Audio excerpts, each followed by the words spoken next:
Meh. All I'm right, ready when you are. get off y'all's I Animal mean, I Crossing guess. islands. Okay, so last time in Curse of Strahd, Val did not go to sleep immediately. Instead, they decided to go look for balloons. The death of the young altar boy, Yeska, kind of sticking in their craw. After asking the headmistress, Claudia Velasco, she told Val that the best place to look would probably be the out of town entertainer Rictavio. So Val went to find him, and he was staying at the Blue Water Inn. Rictavio spoke to Val, kind of sensing something was bothering them, and offered to escort them to their destination. But Val said no, no. This was something they had to do themselves. So instead, he offered Val his card, and all he had to do was put that card to their lips and whisper Octavio's name, and he'd come running. So balloons in hand, Val made their way to the graveyard, where they put a little stick and tied him to the top, and sat down to think. But didn't get to sit very long, as they were attacked shortly after. Father Lucian. Cheers. Father Lucian, the former priest of the town, now vampire spawn, attacked him, though it was clear from his actions and his words that this was not something that Father Lucian wanted. And Val was putting up a pretty good fight when they realized they were sorely outmatched. So tried to recruit some guards from both gates to assist, um, which did not go well at the first gate, but you did get somebody to help you out at the second gate. Meanwhile, the vampire spawn was being kited around town and had latched onto some poor woman, which Largo and JR heard as they woke up. Uh, Rushed out to try to save her, but they weren't quick enough, and she was quickly drained, both of life and blood. Eventually, all three met up back at the attacking Father Lucian, um, but Largo did not make it. Desperate, Val put Rictavio's card to their lips and whispered his name, and quickly he came. Meanwhile, y'all finished off Father Lucian. Sorry, I'm having trouble talking today. You finished off Father Lucian and were prepared to put Largo to rest when suddenly, with a gasp, Largo came back. Y'all decided now was a good time to sleep and try to heal up, bandage up those wounds, and excuse me. Rictavio said he was gonna go dry some stakes through all the villagers that had been killed in the vampire attack before they came back. When you got back to the orphanage, you took your rest. And then Largo shared some news when you got back in the morning, when you woke up in the morning. Took Val aside, explained what had happened. He met the strange power. His hand was gone. Well, the bones were still there. The rest of it was gone. And how do we explain this to JR? Y'all talked about it and decided sensitivity was the best course for handling this. And he went up to JR and said, "Booga booga booga!" And that's where we left off because it quickly dissolved into hand puns the rest of the night. So that's where we left off.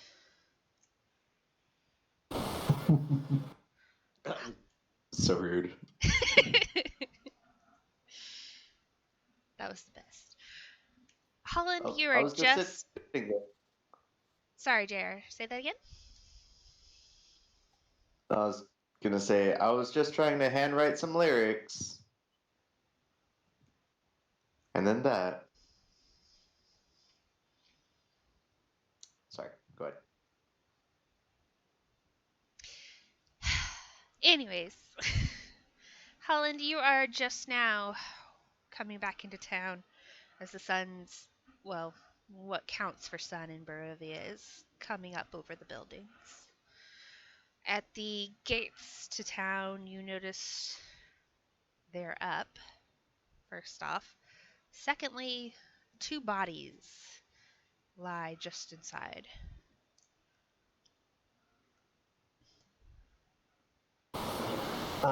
I'm going to make my weapon appear in my hand and run forward and try and find out what the hell's going on. Coming See in, if anybody needs help. rushing forward, you see that the bodies are sprawled across the cobblestones, their throats torn away, and they don't seem like they could use any help anymore. I'll continue into town with with my guard up. Okay. Holding your weapon tautly in your hand, you're keeping looking around, and then you see a figure walking towards you, dressed brightly colored clothes. Um, it's a half elf. He's walking your direction.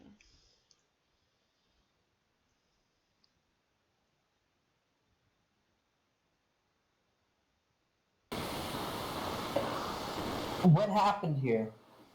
Why are there bodies everywhere? You see in his hand a large wooden stake. And he says, "What else happens in Barovia? Vampires. There was an attack the other night, and whoever did the burying did not stake the creatures." And he holds up the stake that he's holding for emphasis.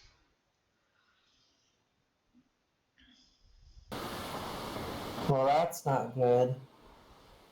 No, it's not. I think I've got most of them. You see dirt kind of smeared across his face, and you see he's got a satchel, and it's mostly empty as he pats it. He's like, "I've got most of them. Uh, just need to check out that last gate. I think there's." He squints a little. Looks like there might have gotten this far as well. Would you happen to know any of my party members of a large minotaur and a halfling and a I've wood elf? definitely yes, I've met those three.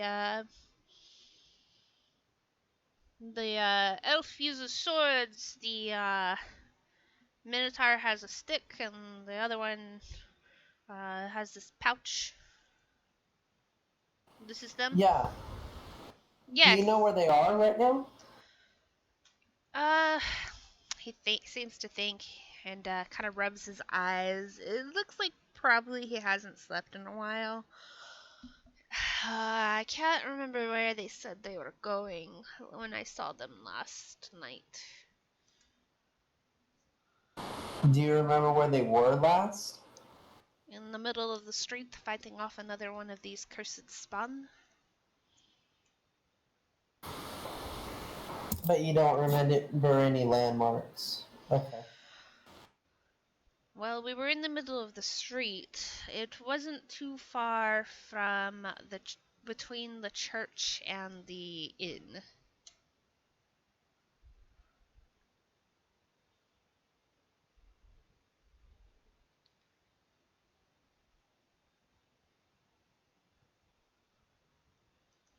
They needed some healing. I think they were going to rest, if that helps. Well, thank you for this information. I will try and find them. He nods and continues walking past you.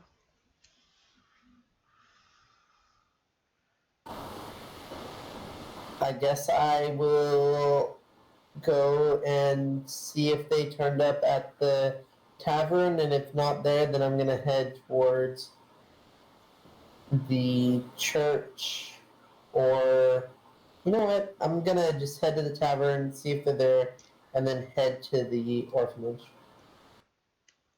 Okay. See, while you're doing that, JR, you've just Okay. backflipped over the edge of the bed. Largo, you stand with your now defunct hand wiggling bonily in his direction. Val, you stand behind, looking horrified.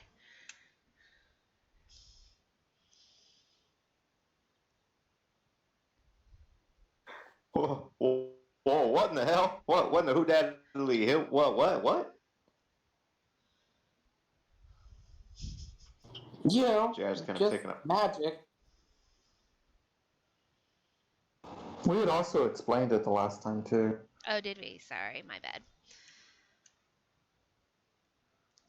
Oh, that's right. Yeah. Jared had just flipped over, and then they kind of went over it, and Sorry. yeah.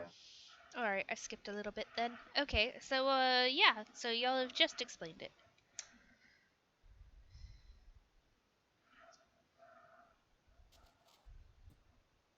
Oh, that's right. And then immediately puns. It's all coming back now. That's actually what set off the puns. Yeah, we kind of dissolved at that point.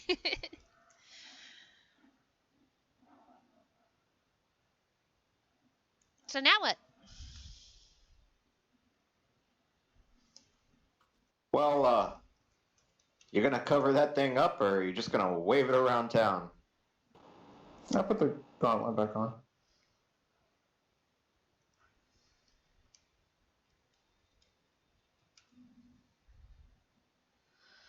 Jesus fucking Christ. Well, I mean, there's a few things we could do around town.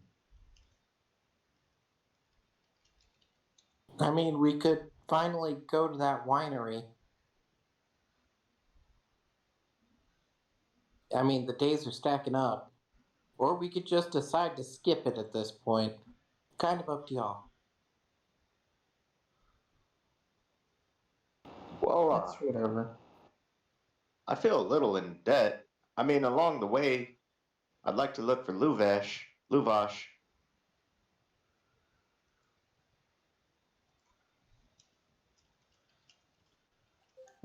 If I can at least, get some hints as to where he is, that'd be good.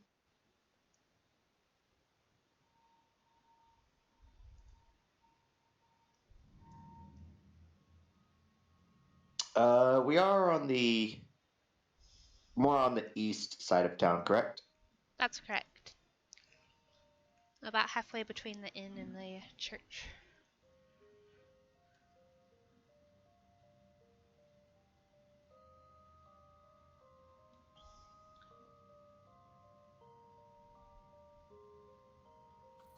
Well, I'd hate to leave too far out of town without our compatriot there, Holland.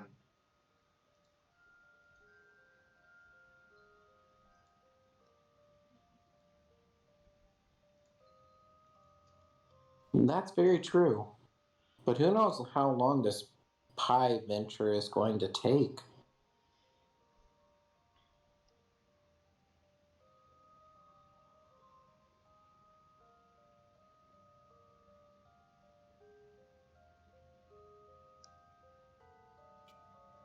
Yeah, and I would like to make it there to the winery before sundown. That'd be nice.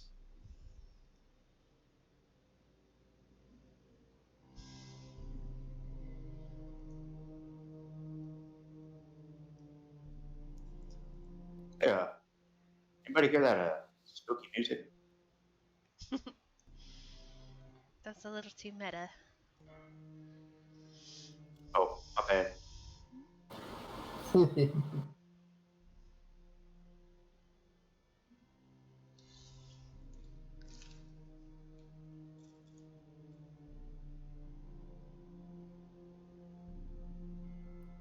So y'all just standing in the room staring at each other.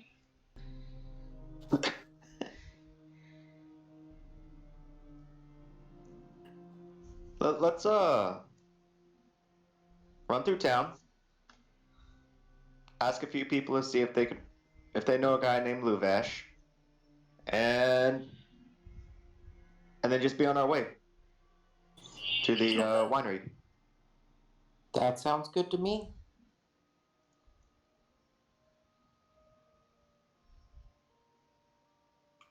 So we leave the Blue Water Inn. You're not in the Blue Water Inn, but okay.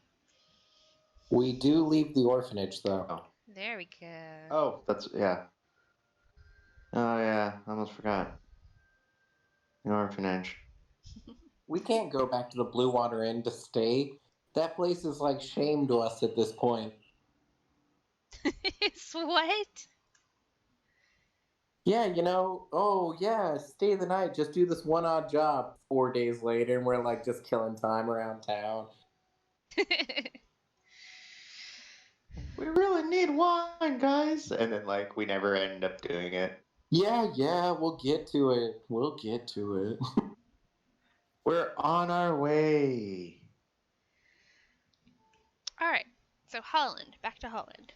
Holland, you've just walked into the Blue Water Inn, and inside you see Danica behind the counter, looking a little morose, not super excited like she's been every time y'all come in.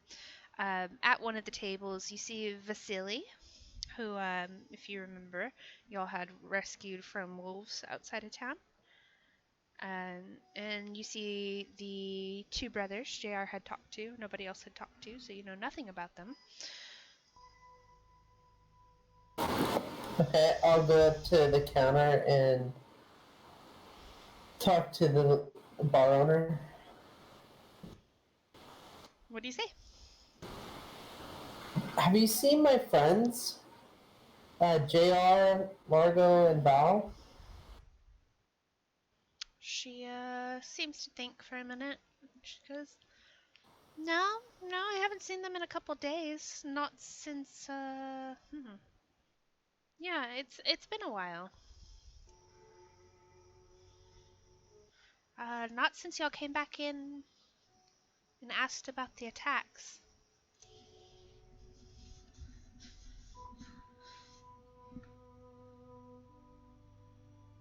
Okay. Well, thank you so much.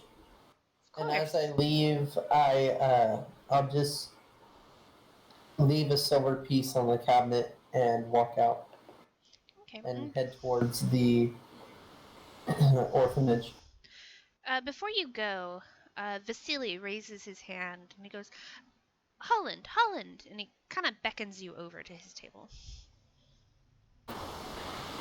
Yes.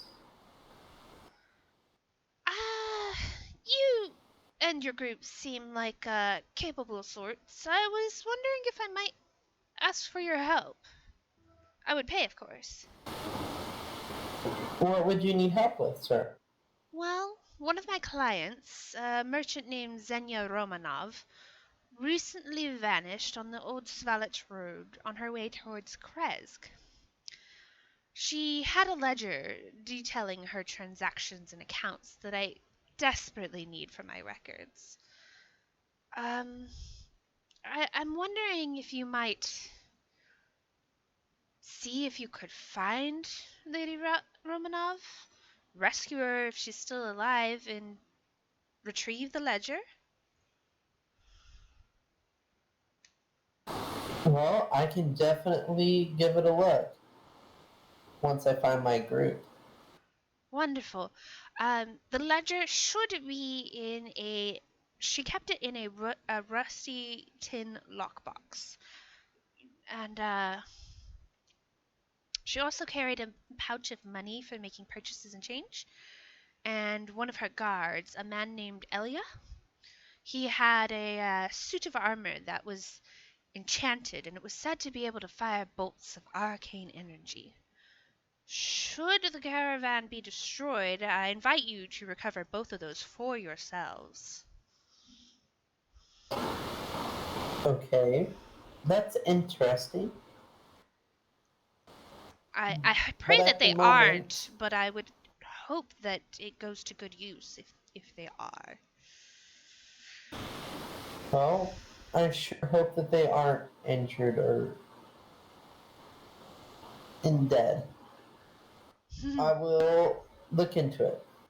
Thank you. I appreciate your help, and please let me know what you find out. I will. Have a good night. Uh, you have a good day as well. Good day. I'm not sure what time it is. It's the Barovian weather. It's almost perpetual night around here. It seems that way. Well, thank you, my friend.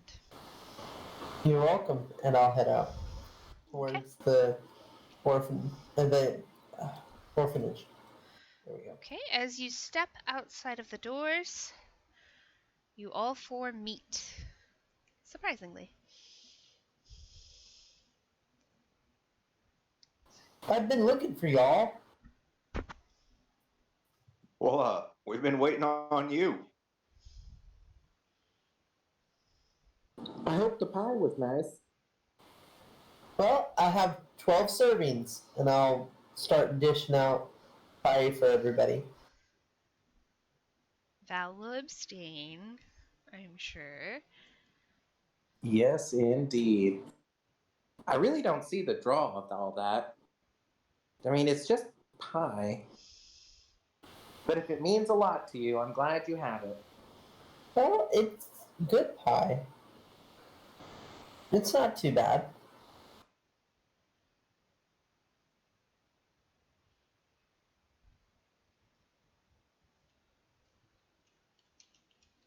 Uh, thank you, Holland.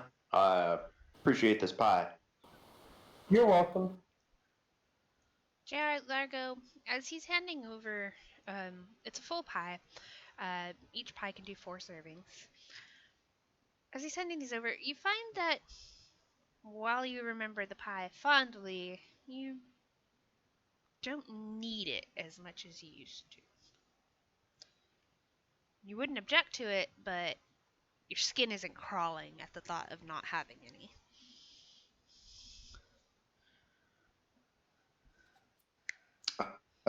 JR would still like accept it, but not eat it right away. He would just kind of tuck it away for later, like Same. maybe a snack or something. That's what I was Yeah. thinking too. Okay. And Holland will break a small piece off of his, pop it in his mouth, and be ready to go. Nom nom nom. That's some good pie.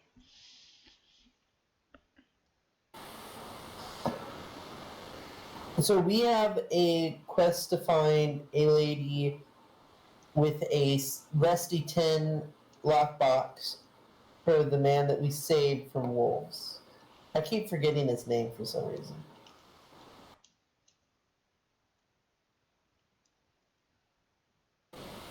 And there may be some armor and gold if we find her and her bodyguard and save them, or just try and recover the book.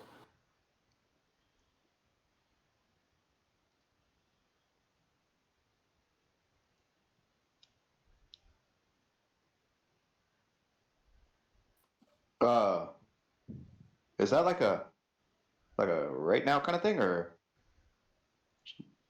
I believe it's whenever we are able to get to it.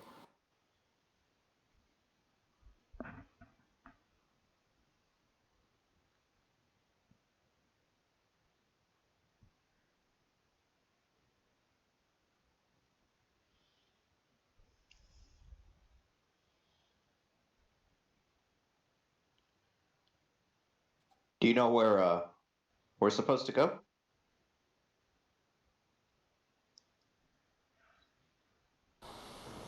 Yes, I do, but I, for some reason, have forgotten the name. Today has not been my day for remembering things. I'm sorry. I think the guy we rescued from the wolves was Vasily Van Holtz. Yeah, Mr. Vasily. He's inside if y'all want to talk to him again. To get more information than I can give you.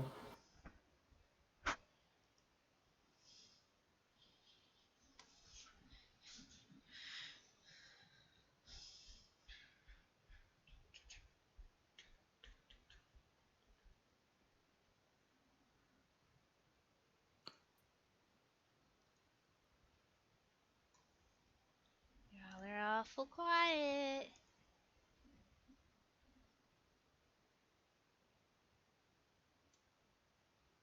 Focus, fam.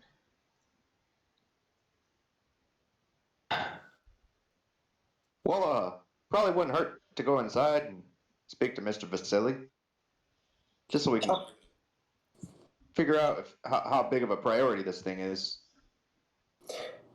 I mean, we could do it on our way out to the winery. You know, it's outside of town too. Maybe two birds, one stone. It. I feel kind of awkward going back in there again.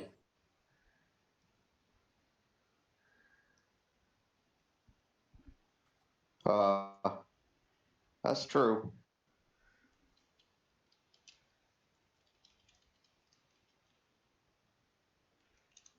I just I don't know a lot of details about what's going on. I mean, I know I understand it's a lady with a lockbox,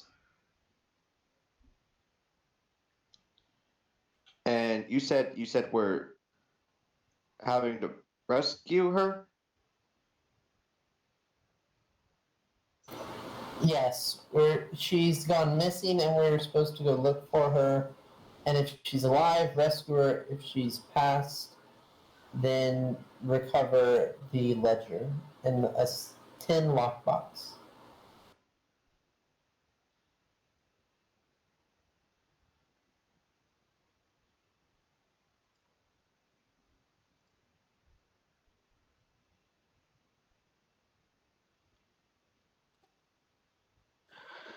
Uh, that Val. I hope you wouldn't mind, but I would like to know just the general direction, so we know where to go for the windmill and winery and where to go for the missing person here. Oh yeah, no, you go right ahead. I'm just gonna, you know, I'll wait out here, keep an eye and all. So JR would go inside. I'll Okay. go with you. Margot will go with. Inside, you see the two brothers, the Watcher brothers. You see Danica at the bar and Vasily at a table. When the two brothers see you, JR, they go, "Hey, that's our buddy!" Uh, uh, JR will return the hey back to them and then go pat him on the back real quick. Oh man, things are shit right now, aren't they? Man, you're telling me things are crazy. Hey, I gotta talk to my buddy over here, Vasily, but I'll catch up with y'all later. Oh, okay, okay.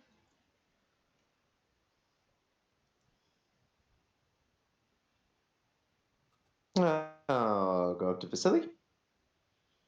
Ah, JR, how are you today? I was just speaking to one of your friends. Oh, Larko, hello, how are you? Better. Oh, I'm sorry to hear you were not good. But I am glad you are better. Did you find your friend? Yeah, he's outside. Ah, so did he tell you about my proposition? I believe JR was looking for a little more detail. Of course. Let me start from the beginning. One of my clients, a merchant named Zenya Romanov, has recently vanished along the old Svalich road on her way towards Kresk.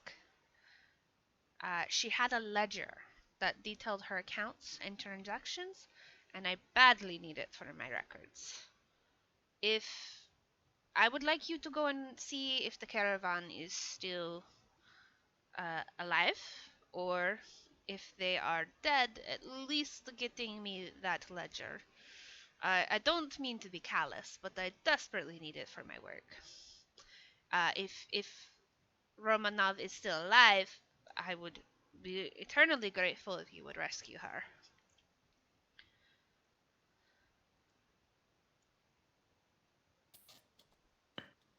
All right. So you're saying it's on the way to Kresk, correct? That's correct.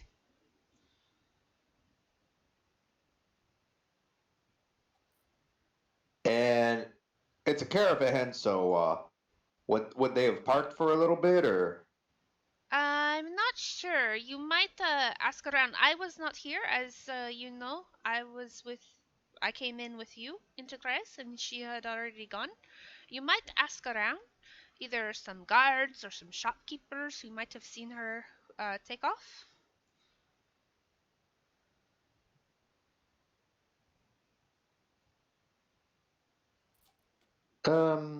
Just out of character, I'm trying to remember what direction Kresk was. You I thought haven't I been wrote it there. down. You haven't Have we been to even seen a Grace. sign for it? That's an excellent question. Let me see.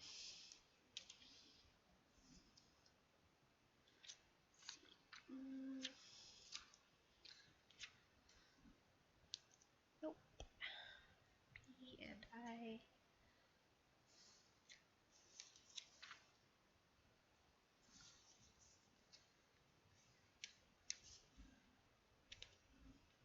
Bear with me. I'm looking to see if you've seen a sign.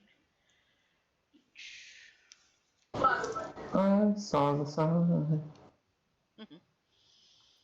I thought we had, but I don't have it marked. I guess because we didn't go. But maybe I'm just imagining things, or maybe somebody mentioned it and I thought we had passed it up. Mm, you've definitely heard the name before, or seen it, but let me see if you've seen directions.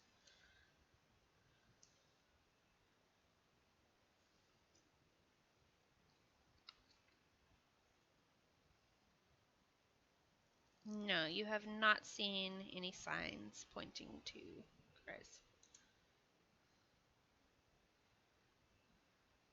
Well, all right. You said her name was Xenia uh Merkinoff. Romanov. All right, yeah. Romanov.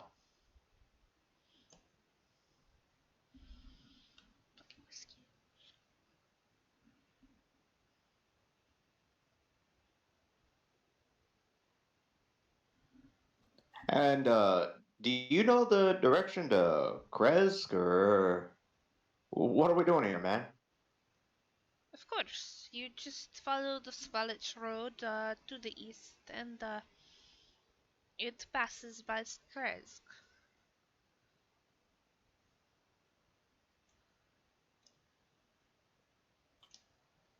It, I'm sorry. What road? The old Svalich Road. It is the main road that travels through Barovia from east to west.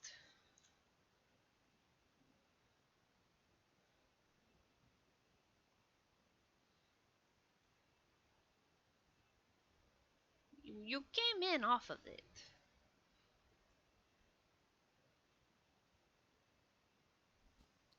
Oh, it's just that I don't remember seeing any signs.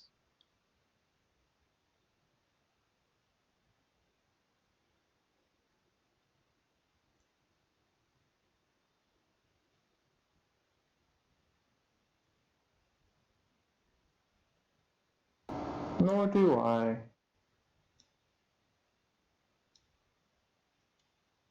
Well, as I said, if you just follow the main road, Old Svalich Road, toward the east, you will eventually reach Kresk.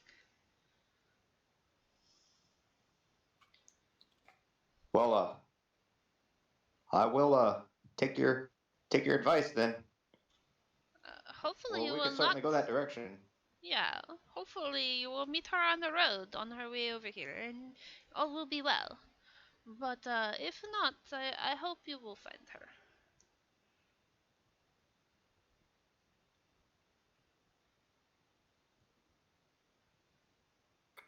Alrighty then.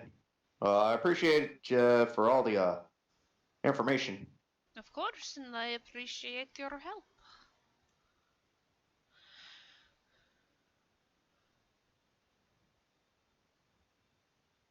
Uh, Largo, you got anything or not? No. Cool. We'll go ahead and bounce. Bounce you do. You come back out looking more confused than when you went in. Just kidding. Was it awkward? Oh man, I bet it was awkward. Oh no, man, no, it wasn't too bad. You definitely look comfortable and happy. Yeah, I'll take your word for it.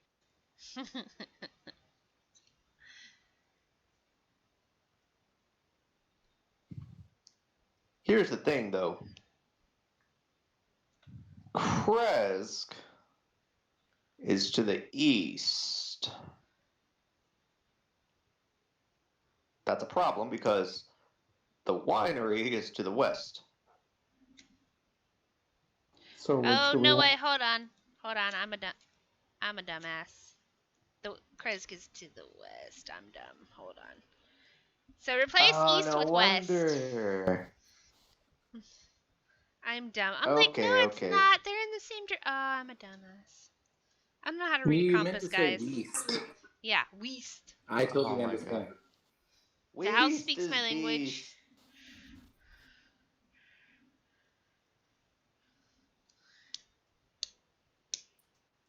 Oh, well, in that case, if we follow the okay, just kind of clarifying for direction. Just following the road to the west, out of town, from Valaki, just straight out, we should run into Kresk. Eventually, probably. Okay. Okay, well, that's what he would have said. Still, like, nothing changes on his direction. Right. Everything except east gets changed to west. Everything else stays the same.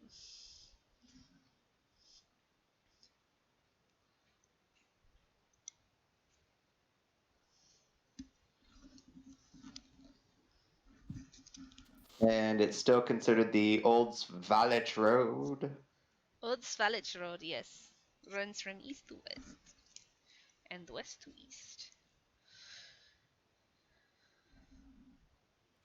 Thank you, kind and merciful DM.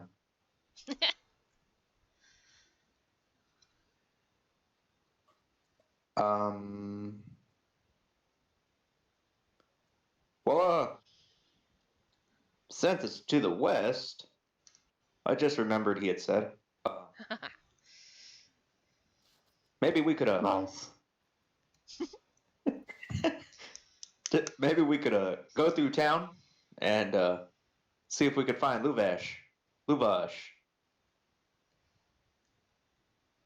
And then on the way out of town, we can either go a little bit southeast or a little bit southwest, or we can go straight west. So either way, we're kind of going west.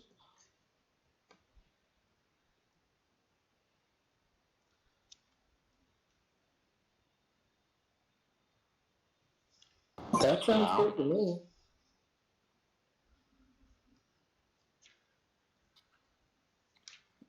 Unless y'all got other errands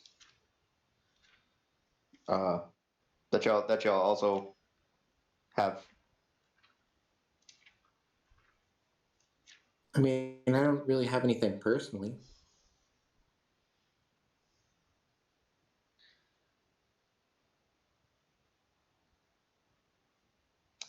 Well, alrighty then. I don't have anything in town to do. Team 4. Into town we go. You're in town. More in town. You're pretty in town. Can I find like a guard or somebody just kind of walking around?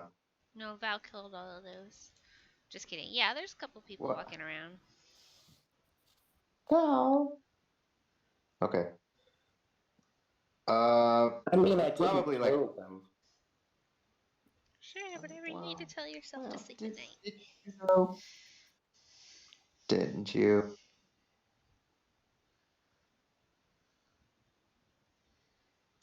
Anyways, what are you trying to do? Just see if maybe one of the locals or maybe a guard knows a like a toy maker or something in town. Make an investigation check.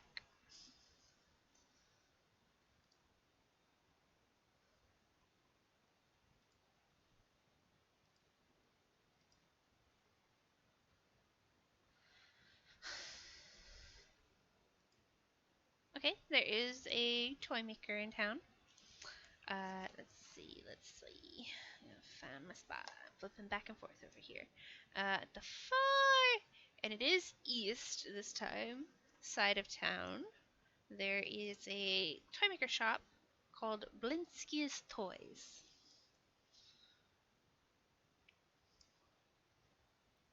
My God.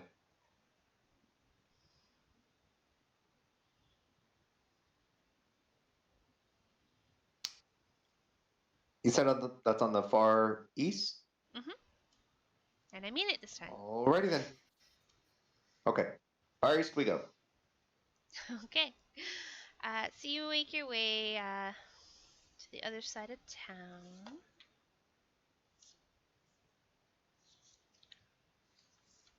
This is such a big town. Oh, I apologize. It's actually not far from where you are. I apologize. I don't mean it this time. I lied. It's actually just a little south of the Blue Water Inn, so you're actually pretty close.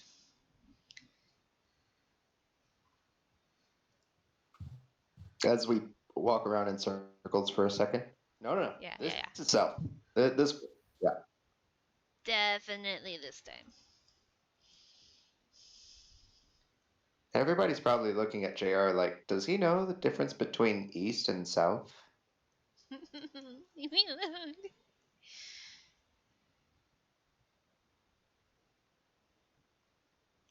Okay. You make your way to this cramped shop that has a dark entrance portico, above which hangs a wooden sign shaped like a rocking horse, with a B engraved on both sides. Flanking the entrance are two arched, lead-framed windows. Through the dirty glass, you see jumbled displays of toys and a hanging placard bearing the sign, "Is no fun, is no Blinsky."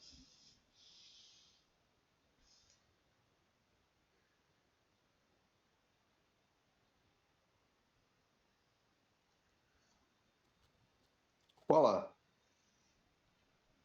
This is it.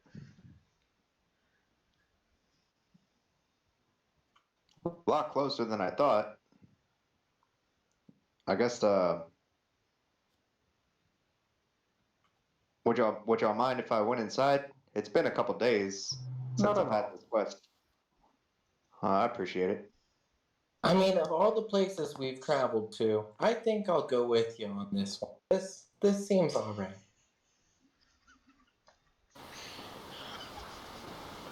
I have no reason not to go in with you. I mean, what's the worst that could happen? We have some fun, and But JR Oh, starts walking up to. and now I regret it. Somewhat me too. So you'll walk in, only slightly regretting it. And inside there is a heavy-set man wearing a moth-eaten jester's cap. On his shoulder sits a monkey wearing a ballerina's tutu. As he blinks as you come in from outside, and he goes, "Welcome, friends, to the house of Blinsky, where happiness and smiles can be bought at bargain prices. Perhaps you know a little child in need of joy? A little toy for a girl or boy?" Scattered around the shop, there's various toys, somewhat disturbing toys. You see a doll with a head that has one of its eyes and mouth stitched shut. You see a set of wooden nesting dolls, each one older than the larger doll, until the smallest one is a mummified corpse. You see a miniature gallows, complete with trapdoor and a weighted hanged man. A wooden string mobile of hanging bats with flapping wings. A wind-up musical merry-go-round with figures of snarling wolves chasing children. A ventriloquist dummy that looks like a gaunt-faced man. And a doll that looks like a red-headed woman.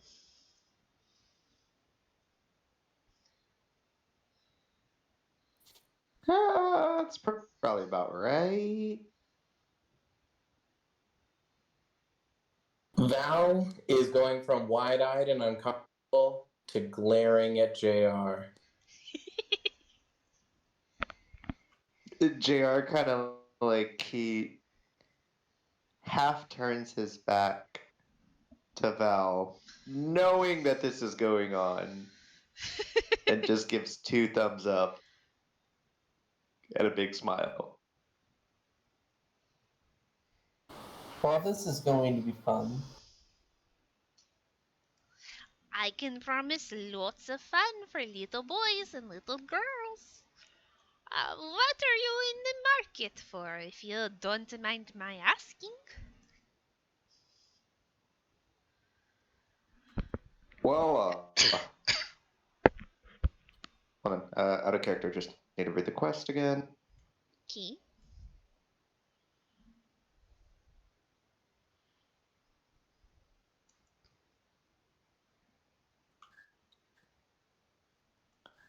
Well, I'm looking for a guy named Luvash. He blinks and he goes, I don't know any Luvash. It sounds a bit Vistani. Have you tried their encampment outside of the gates?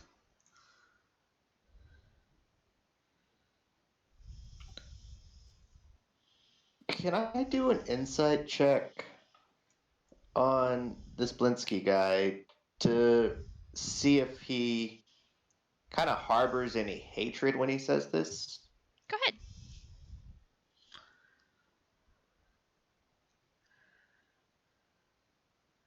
You don't sense any from him.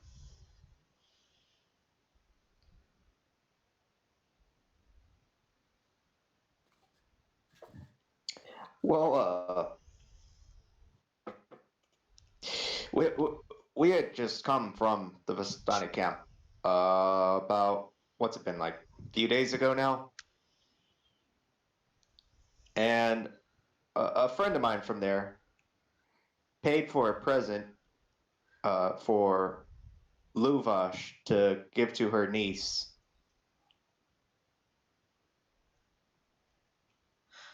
Oh, I know what you're looking for. You're looking for a little doll for Arabelle. Luvash must be her uncle.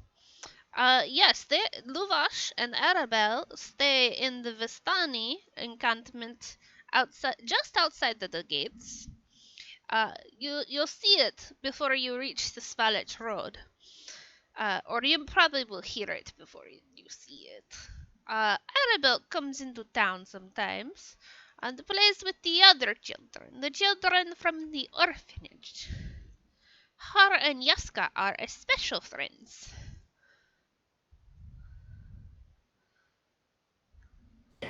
Can I insight check when he's making this comment about? Absolutely.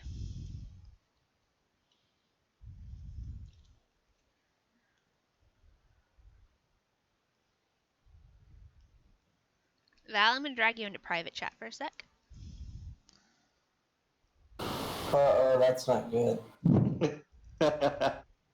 Okay, so with the 17, you know that he seems first off to be very honest. He doesn't seem like a dishonest person at all. He seems to be very honest.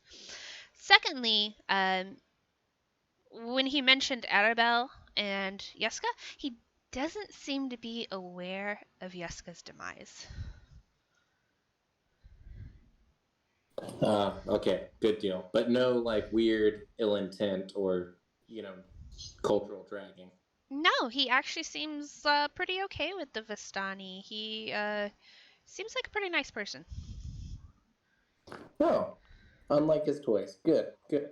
You'll have to ask him about that. Okay. So that's what you get, Val.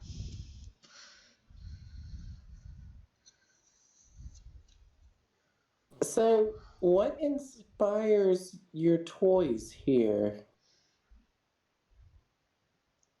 Oh, I just take. Not pressing the button.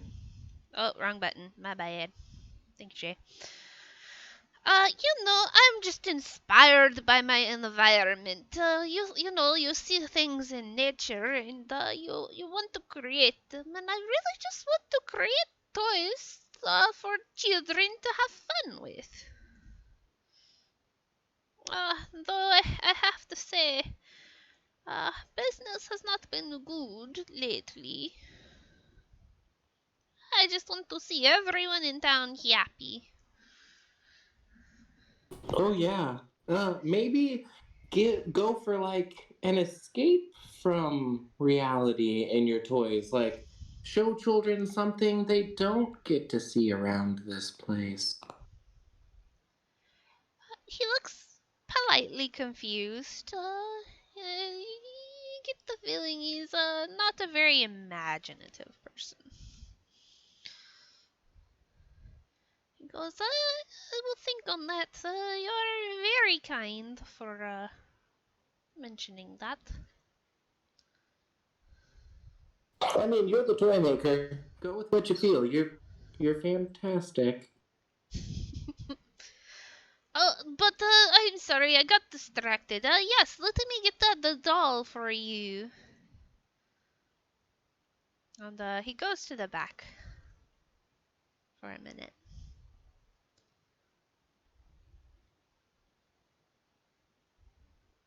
And he comes back and he's got a small box.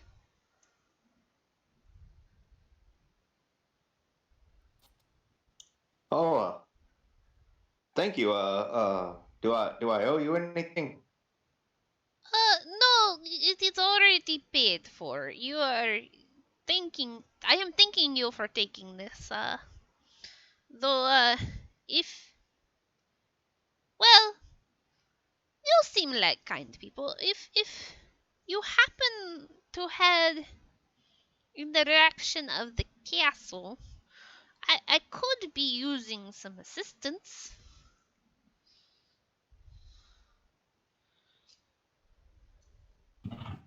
I mean, eventually, eventually, that's kind of a long-term thing. Oh, well, no, it's not anything that is a hurry. Uh, it's just, well, I consider myself a student of the great inventor and toymaker Fritz von Weerg. I have heard rumors that von Weerg's greatest invention, a clockwork man, lies somewhere in Castle Ravenloft. I If you would be so kind as to find the clockwork masterpiece and deliver it to me, I will make you any toy you desire. Uh, well, because business has not been good, I have no other rewards except maybe, and he kind of scratches the monkey under his chin, and the monkey goes, hoo hoo. Except maybe my new companion.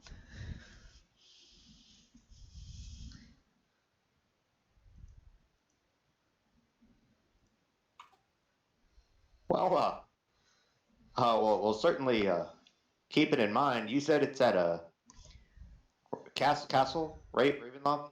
Yes, that is correct.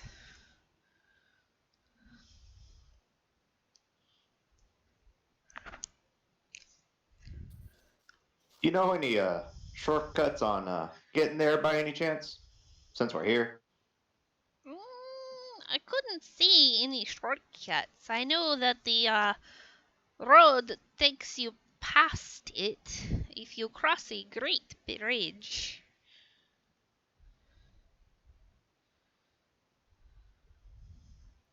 Oh, that's right. Okay. Alrighty then. Well, you've been most helpful. I'll take the gift, put it in my bag. No, thank you, and I hope that my gift can make her smile.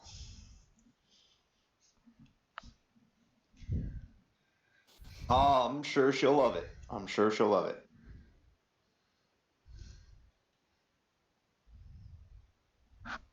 And we'll go ahead and leave. Okay. Okay. As soon as we're outside, Val looks over at JR and goes, "Oh gosh, did you see those toys? What if it's awful?" Jared just kind of laughs and gives Val a little side hug. It's gonna be all right. It's gonna be all right. I mean, this is all you. I just, oh gosh, if I was giving some mummified corpse baby doll, oh gosh, I don't know about all that. But good luck.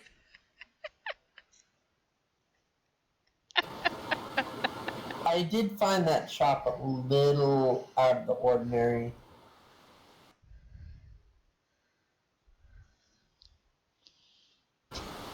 Though it wasn't as bad as my patron.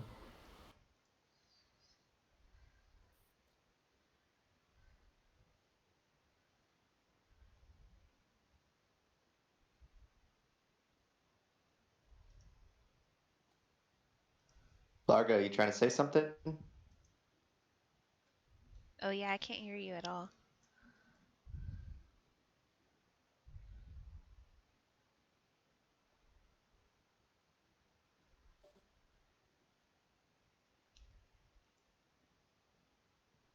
Can you hear me now? Yes. Hey, there it is. Okay, cool.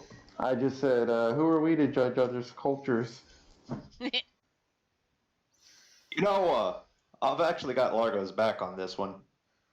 Generally I agree, but I mean, everything about this place, I mean, even the kids' toys, this is not my cup of tea.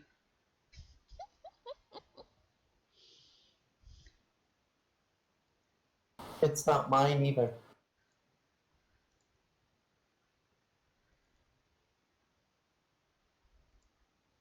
This place just gets weirder and weirder every single day. Well, we've got 2 missions. Like I said, we could start leaving town now, and the road to the Excuse me. west, if we go straight west, we'll come across that caravan over at Krisk. But if we go southwest, we'll come across the winery.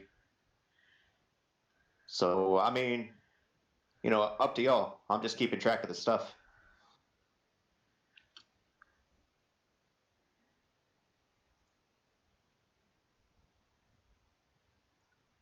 I'm not much of a decision maker myself.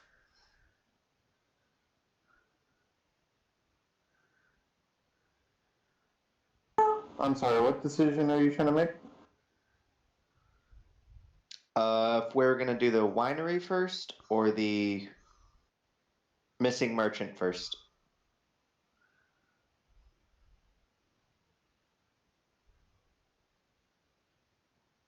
I thought we had already decided on the winery. Okay. Just making sure. Oh no, I know. I'm just saying.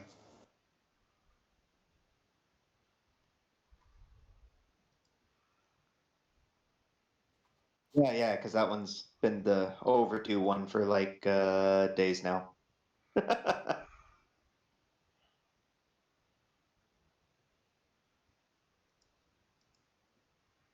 All right. We'll go ahead and Let's start do heading it. west. Let's do this.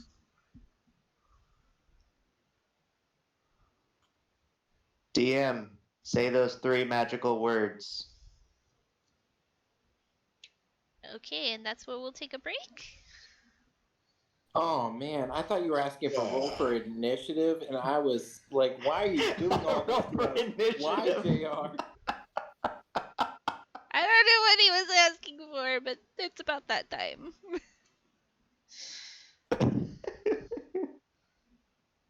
I was thinking like 5-minute break, but roll for initiative is pretty funny. No, you don't have to do that. We'll take a little 8-minute break and be back at 7:10.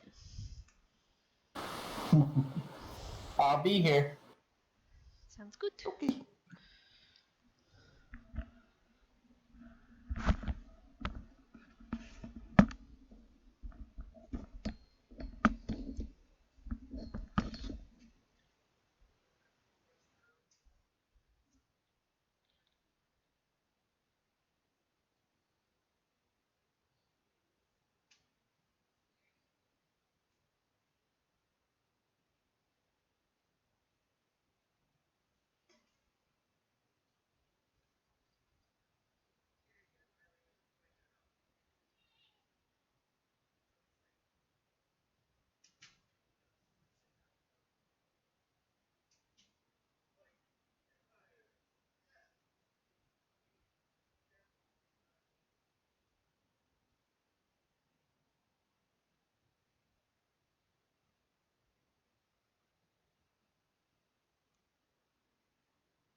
Spill your tea.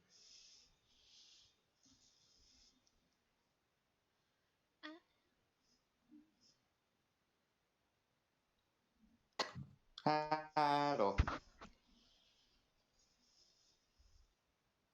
I'm here. Je suis ici.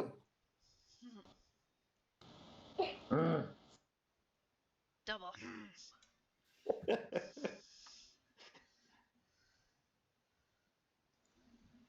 All right, we'll get back to it. So y'all leave the toy shop and begin making your way out of town.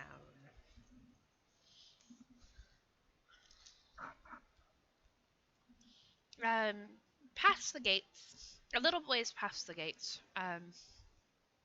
you see a cut trail leading east. And from this direction, you hear music.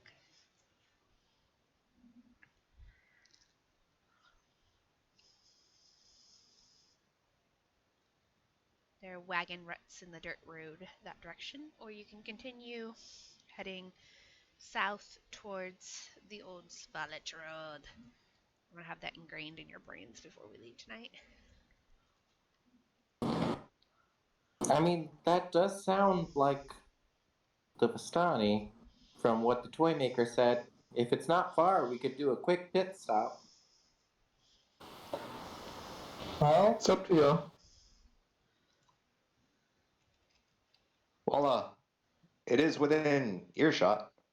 Must be fairly close.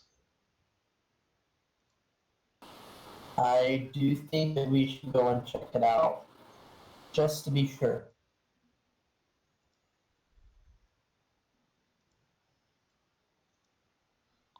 Well, alrighty then.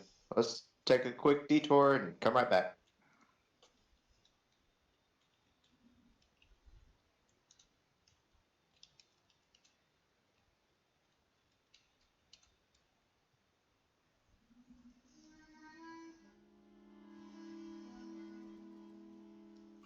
Oh yeah, that's Vistani.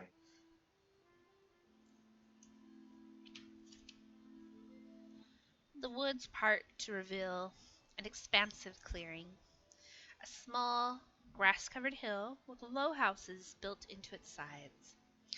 Fog obscures the details, but you can see that these buildings feature elegantly carved woodwork and have decorative lanterns hanging from their sculpted eaves. I didn't do my tongue twisters today. Sorry, guys.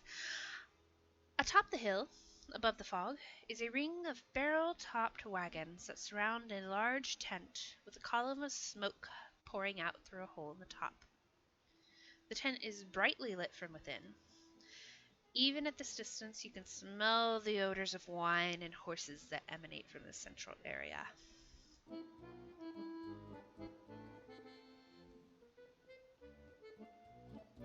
Well, that looks like the one. I'll start going towards it.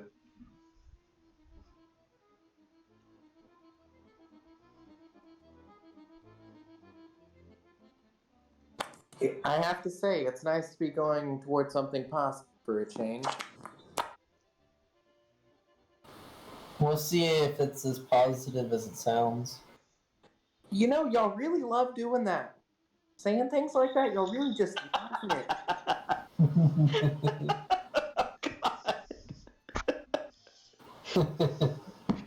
Right when we have Val like happy about what we're doing. Well, what can I say? I'm always prepared for something to happen.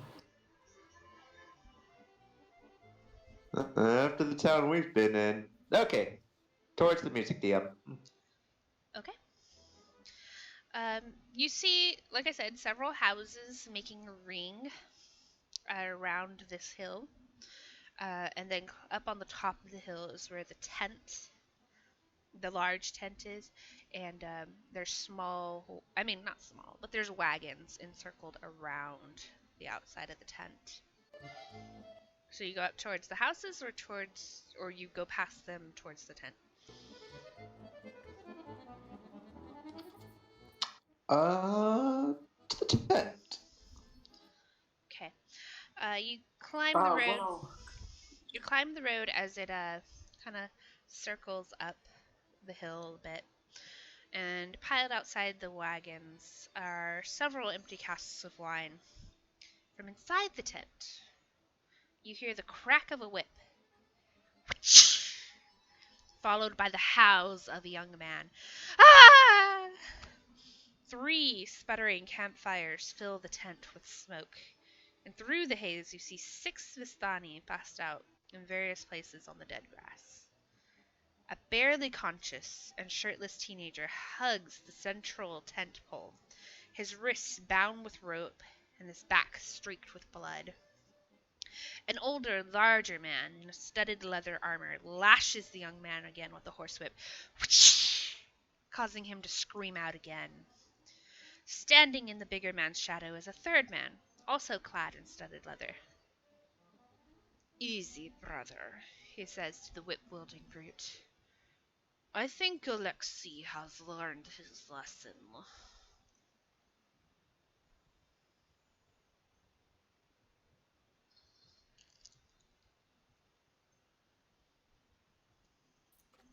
Uh, hey, what's going on in here? The man wielding the whip glares in your direction. And then, his face doesn't soften per se, but it's almost like he recognizes you. And he goes, "Oh, outsiders. Excuse the mess." And he kind of motions towards the young man. We are dealing with camp politics. Please. I will lead you away. And he says to the man next to him, he goes, "Aragal, you may untie him. See that he does not sleep on his back tonight." He coils the whip up and hooks it onto his belt.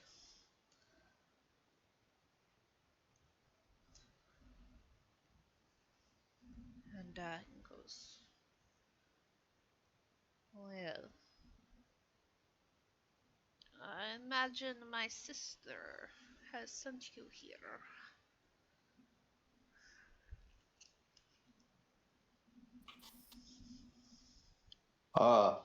Well, that depends. Who's your sister? He looks you up and down and goes, "I've seen your kind before in these lands. My sister is named Eliza."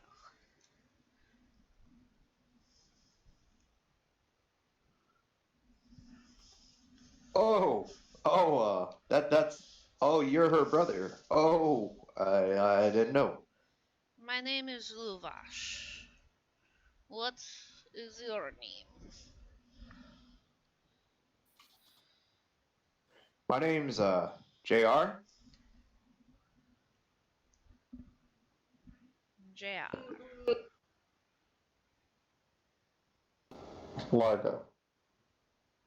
Fargo.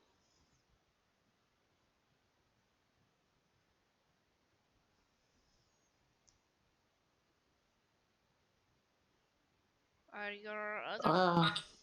Sorry, go ahead. I'm Val. Nice to meet you. Val. Looks at Holland.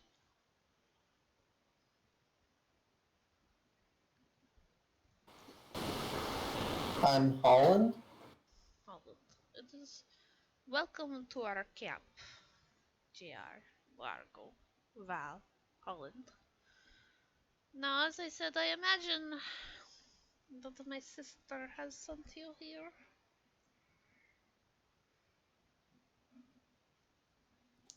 Uh, I believe so. I think you paid for a present from Blinsky's toy shop. You see some emotion cross his face. He looks angry again. And he goes, "For Arabelle's name day. Though my daughter is missing."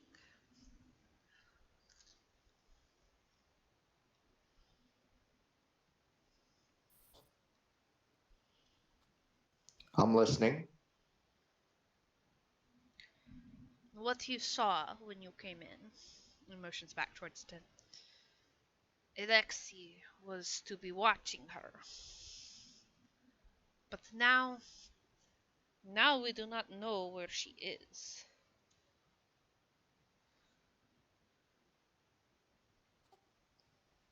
Do you know where she was last? He runs his hands through his hair, and you can see he's distraught. He goes, "If I did, I would have brought her back. We have scoured the woods looking for her. But if you find her," and his voice almost cracks a little. He's like, "You will bring her back, won't you? She is young, only 9 years of age."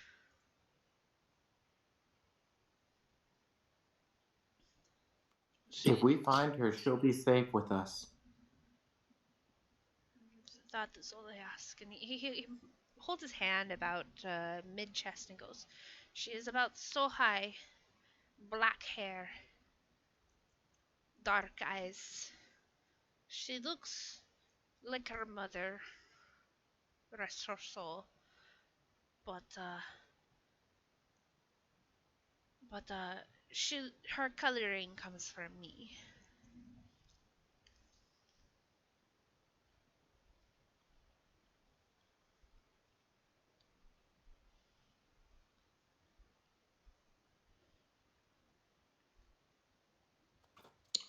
What did you say your name was?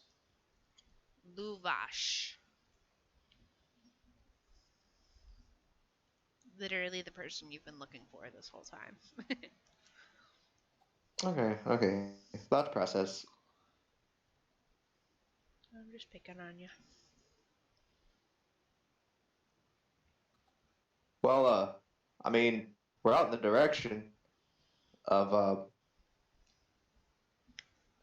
I guess taking care of stuff. If we come across her, we'll definitely return her. We'll bring her back safe.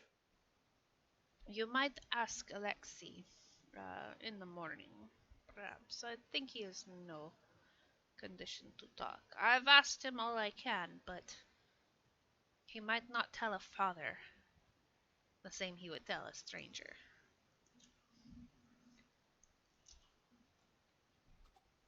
And where can I find Alexi? He was the one in the tent. He puts his hand on the whip. Oh,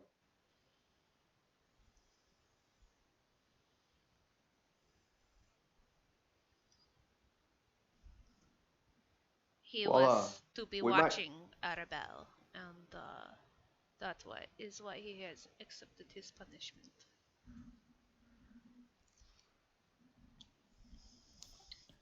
Well, we might be gone for a little while. Bah! I hope to find her soon.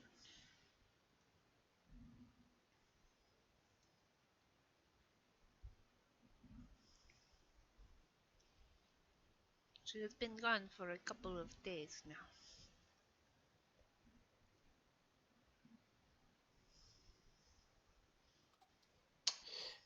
That Alexi person, he seemed pretty like conscious still, right? Conscious, yes.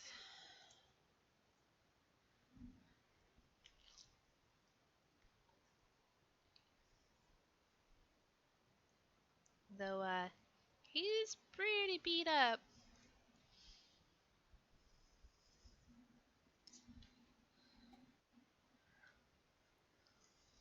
I look back at the group and well, What do y'all say? We take care of what we need, come back in a day, ask this guy if he knows where the girl is. Sure thing. Honestly, if we keep heading on our way, it increases the odds of us finding by luck. And on top of that, we can't do anything for the night for these people anyway until we talk to them. So I say we give it a shot, you know? We can always come back, get more information, and go from there. I agree with Val. There's not much that we can do here until morning.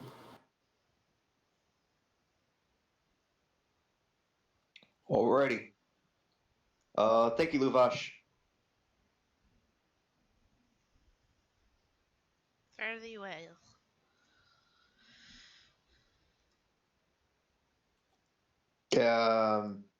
JR just kind of start leaving, not really saying hi to any of the Vistani like he normally probably would. Okay.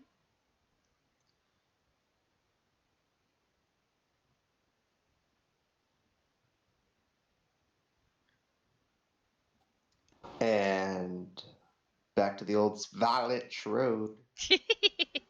Once we get back on the road, Largo's gonna say, "Ow!" Largo's gonna say, "I didn't want to say anything in front of the guy, but we do know of a Vistani that was recently killed." That's true. Also, JR, you were kind of weird with them. Not as excited about them and their culture as you usually are. Well, I mean, we've been through a lot, and I really just wanted to give this present to this little girl, and now she's missing, and that just kind of hurts, you know. I understand. But, you know, we'll do our best. That's all we can do.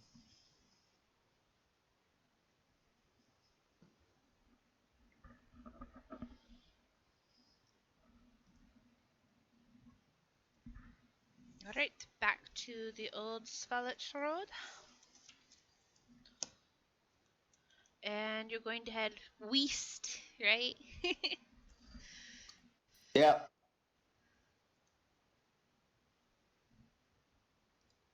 Before that, I'm gonna post this camp map just because it just now loaded.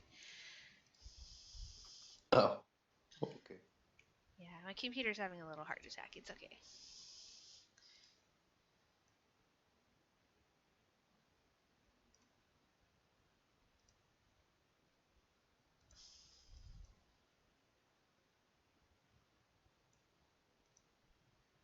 Maybe.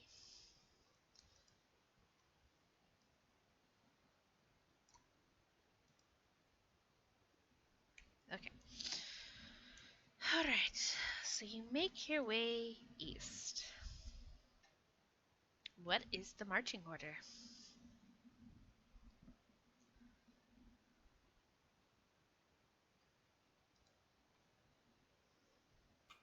That Largo would go like second or third. And Val will be beside Largo.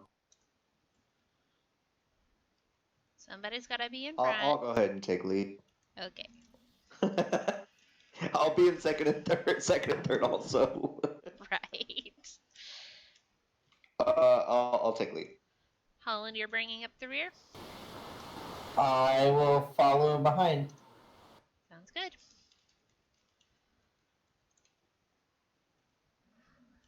Okay. JR, go ahead and give me a perception check as the person in lead.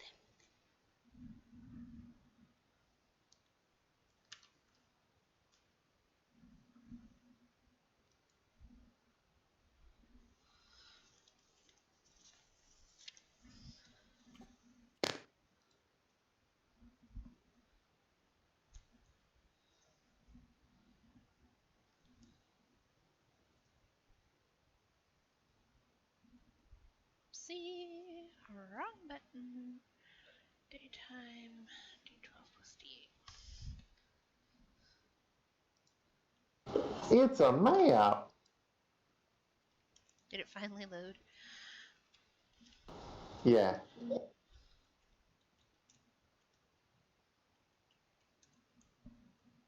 Oh, it was like on a hill. That's cool. JR's seen some stuff. Nothing here, but he's definitely seen some stuff.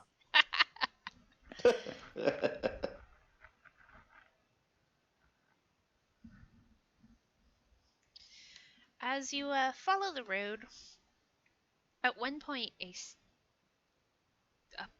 bush burst out with ravens that take off, cawing, caw, caw, as you pass by, startling you momentarily as you did not notice them before they bust out.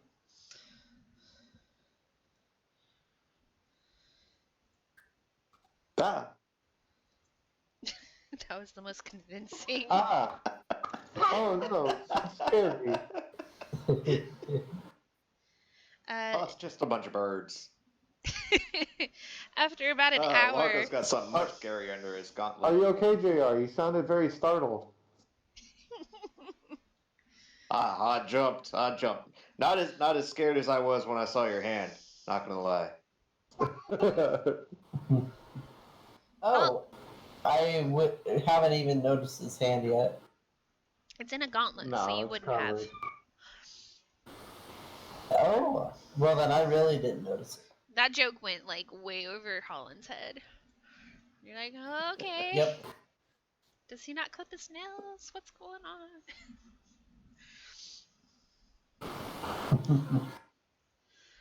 But anyways, after about an hour, the road comes to this X intersection with branches to the northwest, northeast, southwest, and southeast. So very much like an X. The lower half of a snapped wooden signpost thrust upwards at an angle near the eastern elbow of the intersection. The top half of the sign, featuring arms pointing in 4 different directions, lies in the weeds nearby.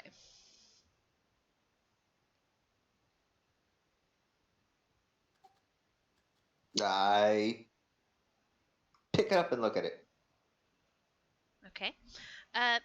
You're easily able to figure out how the top half of the signpost connects to the lower half as you pick it up and figure out where the grooves go, where it's splintered. Aligning it and rejoining it, you read that the arms indicate that Krezk and Solenka Pass are to the southwest. Lake Baratok is to the northwest. Valaki and Ravenloft are to the northeast. And Berez is to the southeast. Now, of course, you are coming from the northeast.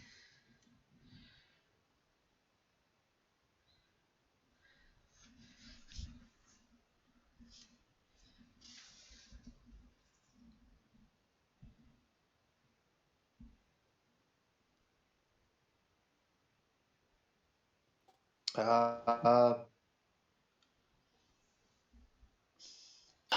would you read out the directions a little slower?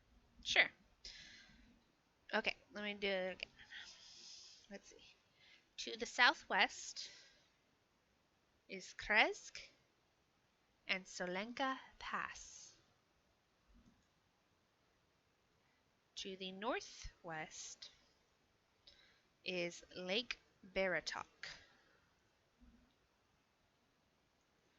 To the northeast is Valaki and Ravenloft. This is the direction you came from. And to the southeast is Berez. And I'll put these names in important info so you can spell them and we're not having confusion later when you're like, oh, Eminem. Oh yeah, that's right.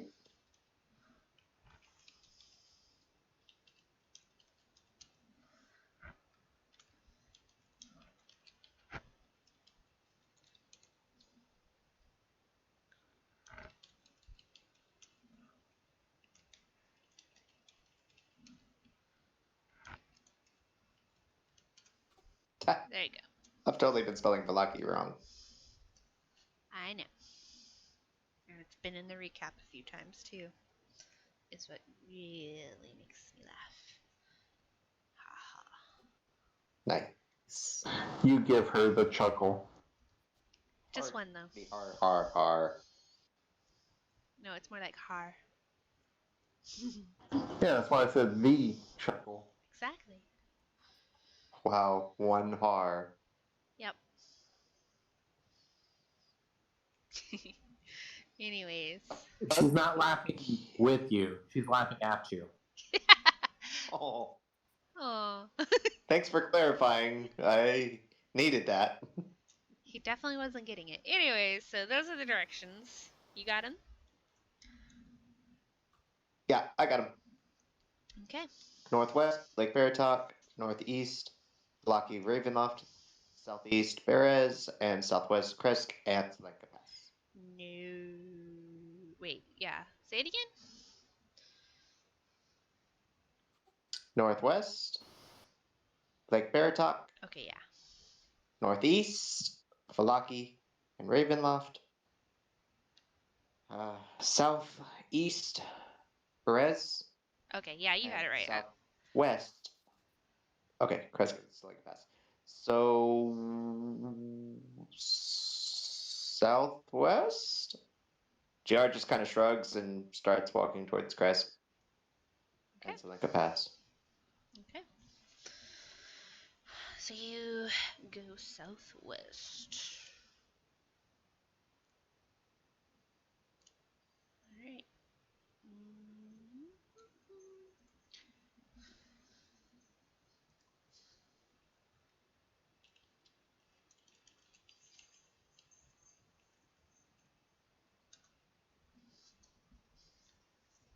Oh, that's just wrong.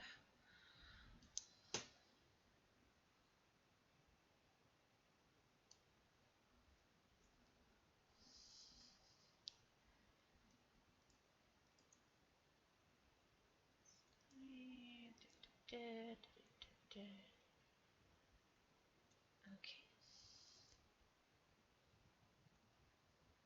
At the end of your second hour of travel, you find a caravan destroyed.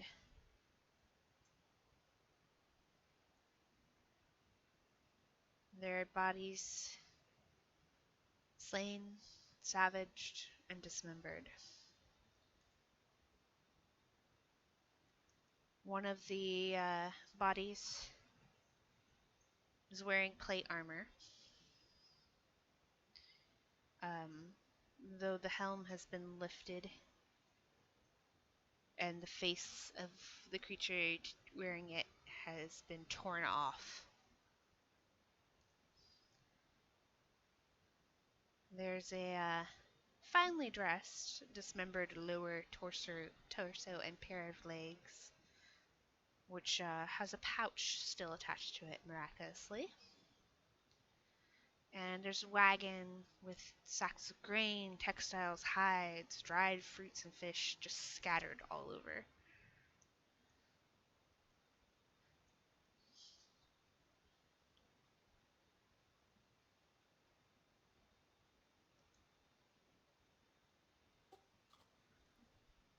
Oh, Are there? So is the armor and stuff intact or no? The armor is intact.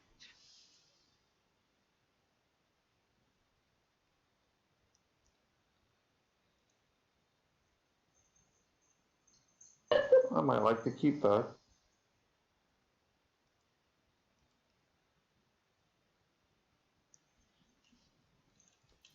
uh, JR will go searching through the caravan. Okay.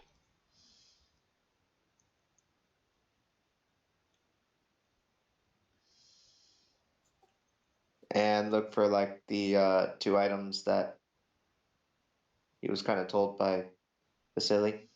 You remember what the two items were? It was supposed to be a lockbox and a book. It was a whatchamacallit? Ledger.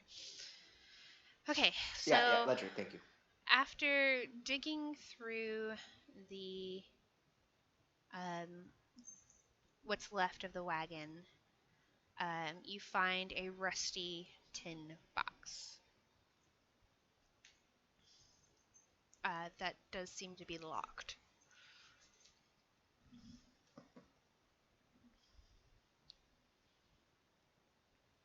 I'll just hold that, but I don't find the ledger. Well, he did tell you it was probably in the box.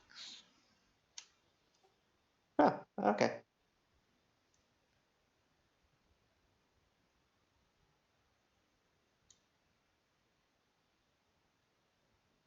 Oh Go ahead. no, I was just saying details, details. JR is a man of action, not a man of deep thought. Of course.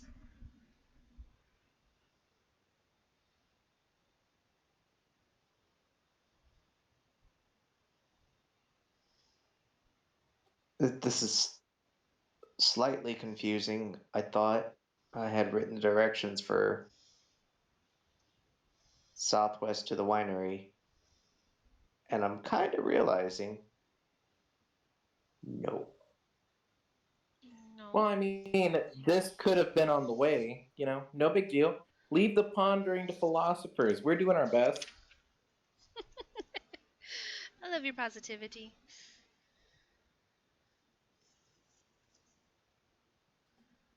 That's a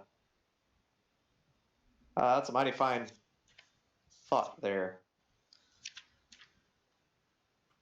I'm gonna dig through the bodies and see if maybe I can find a key. Okay. So Holland, Val, y'all doing anything with this scene? No, Largo was looking at the one wearing armor. Yeah, I'm still sticking beside Largo. You see him shuck a gauntlet off of the corpse. I mean, were you doing that, Largo? Sorry. Sticking beside, but not looking at. Can I inspect it first? Absolutely. What are you looking for? Let's inspect the body. Okay. You said his face was torn off. Yes, it was. You can either make a medicine or a nature check.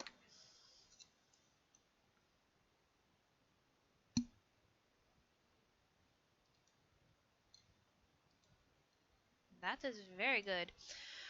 So you can tell that that face has been partially consumed, as if by a large wild animal. And with such a good roll, you can confirm that that large wild animal was probably a wolf. A large wolf.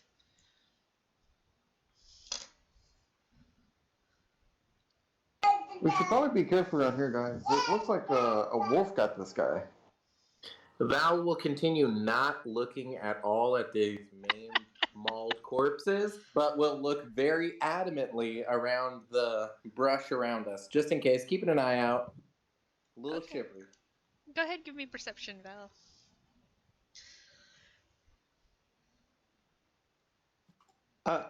In a way, I'm glad somebody's looking out.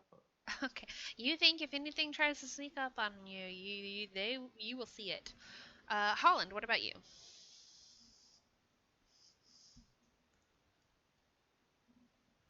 I'm sorry, my headphones weren't working very well. I was working on them. Can you describe what's happening right now? Okay, so you found a pretty much destroyed caravan, and there's a bunch of corpses and parts of corpses. And JR found a lockbox under the wagon. Largo has been inspecting a body in plate mail. And that's about it. Val is very adamantly looking everywhere but at the corpses.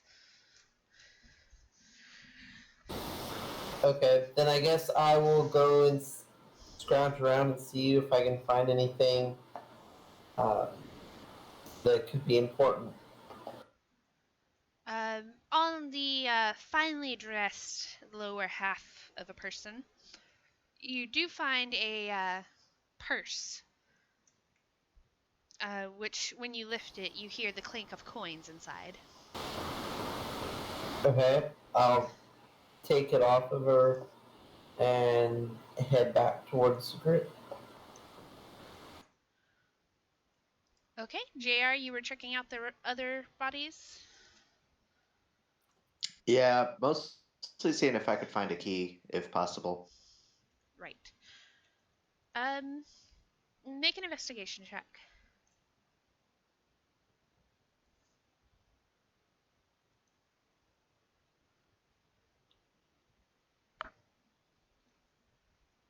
There doesn't seem to be any key that you find.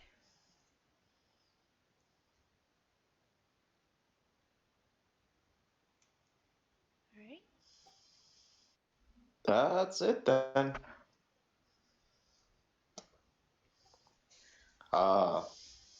We want to try and get rid of the bodies, or what's on y'all's mind right now? That sounded so I mean, shady. they do deserve to be put to rest. There's things in these woods. Terrible things. Just wolves. Big wolves, but wolves. Maybe it was only one wolf. Yeah, maybe they were already dead and the wolf just came in and scavenged. But I don't know. Wolves usually aren't scavengers; they're predators. Yeah, and remember the last time we came across something like this? That was awful. It was terrible.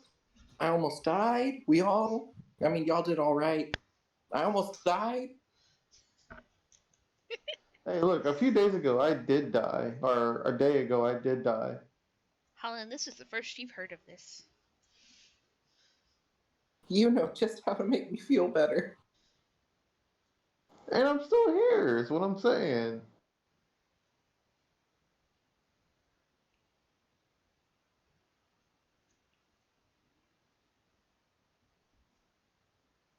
JR just kind of lets out a sigh of just like almost disappointment and maybe a little bit of relief and maybe some other mixed feelings. It's a very complicated sigh. That is a very complex sigh. Well, thank you. Yeah, just like that. It That was perfect, like Val. 3 different pitches, you know. I suppose I'll start stripping the armor and prepping the body for burial.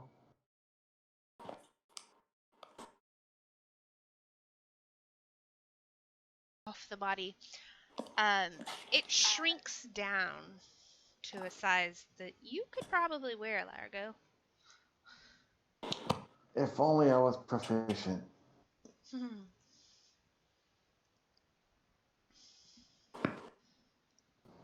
Well, it changed size, so I think it's magical, guys.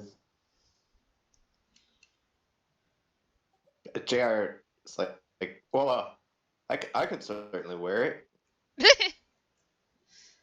You could? Yeah, I mean, if it's shrinking down to sizes, maybe it'll expand. Sorry, for some reason my internet decided no, I'm not going to be active anymore. So I had to switch to my phone. Okay, well, you sound better. So the plate armor, JR, had shrunk down to Largo's hand size when he grabbed it, but as you take it from him, it expands to your size. Are you proficient in armor? You don't seem the type to wear big armor. I've, Clothes. I've honestly I've never worn this kind of armor before. But you want to? I don't know. Looks cool. Honestly, I don't think I'd need it.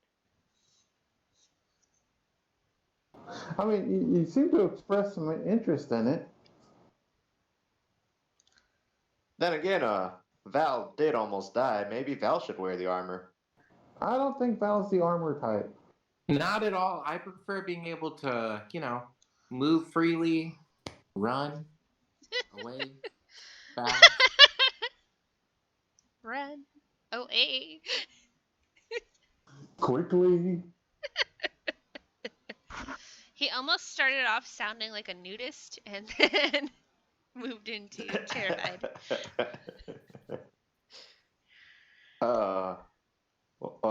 What about you, Holland? He doesn't seem the big armor type either.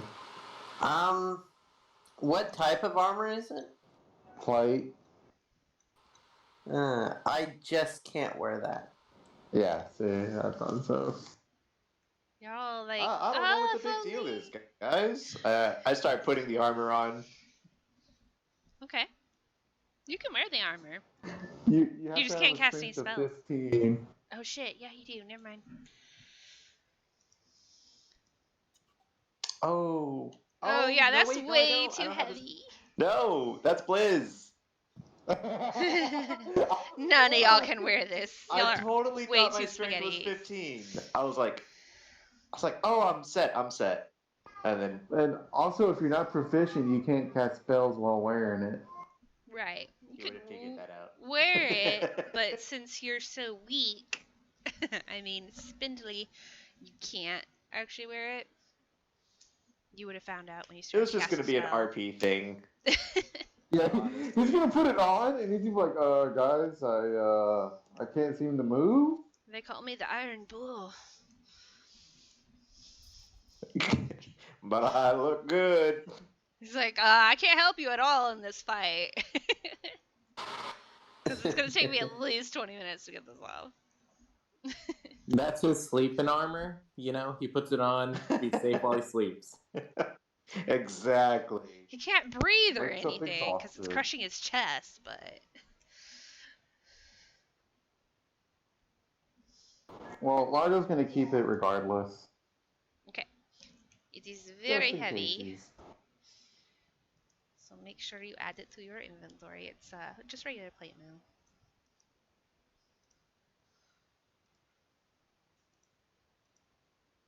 Regular plate mail does not change shape. Well, that's what it weighs, okay? I'm just thinking. Okay. Hey, wait a God. second. As far as weight goes, it doesn't weigh magically less.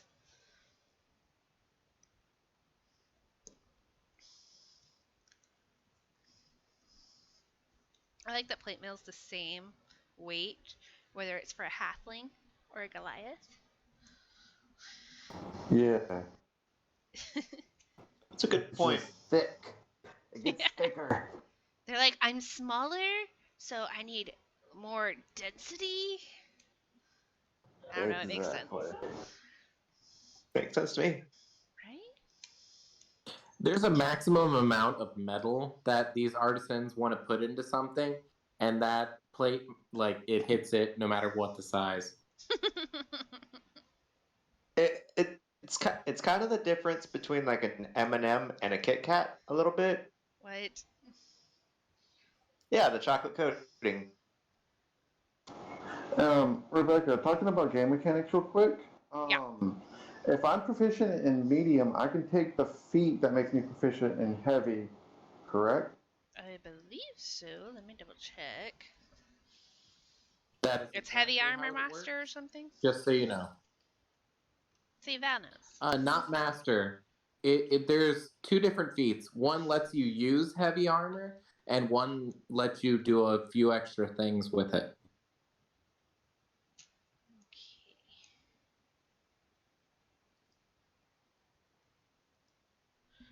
Let me see. He sounds like he knows what he's talking about. I don't really know the feats that much.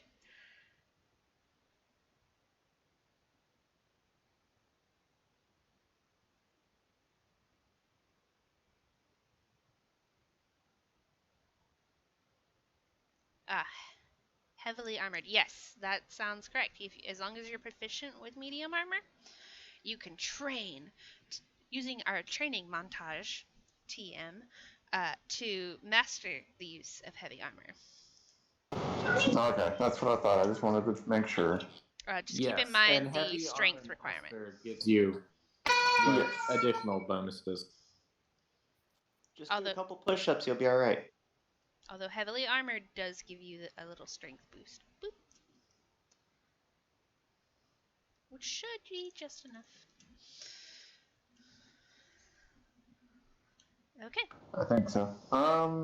Anyway, I'll prepare the bodies and get ready to put them to rest. Sounds good. Yeah, we'll take. Digging holes. Yeah, y'all are getting Yeah. real good at this. So I'll spend about 2 hours on this. And since it looked like it was wolves, I'm not concerned with staking them. Okay. You don't find complete sets of bodies. So just an FYI. Oh, gross. Yeah. But, yeah, okay. Y'all try to put puzzle pieces together for a little bit, and you're like, I think I'm missing this part. Well, I don't think Val helps with that. Oh no. Val is adamantly not looking at any of that while watching the woods. Very, very well. There's a squirrel. There's a bird. That bird looks really shady. Not coming for us. But it could have been.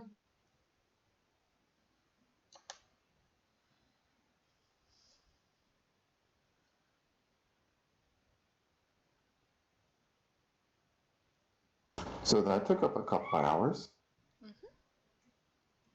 So it's about noon at this point. And now, what's the plan? Well, I guess we keep on going. Just keep on keeping on.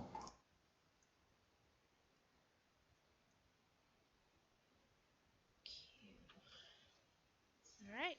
You dust yourselves off and start pick up all your equipment and start heading back out on the road. On the road again. Yeah. I literally can't wait to be on the road again. I was like, we're going. He's like, Val is in the lead for briefly before they're like, oh no. And JR picks up the trail again. Well, I mean, Val does have that movement speed. Yeah, as soon as we start, Val's like, oh, we're leading? Okay. Starts marching off and we're like, oh, don't want to be first. Just gonna...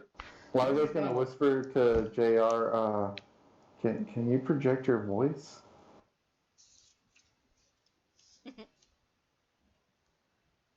Hang on. Hold on, one sec.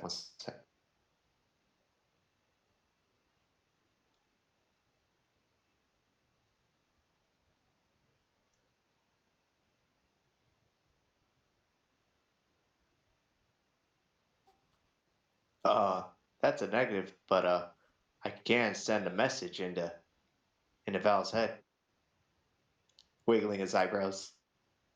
I mean, you can try. I just don't think it's gonna have the same effect. I was gonna have you growl in the bushes. Oh, that's what you mean.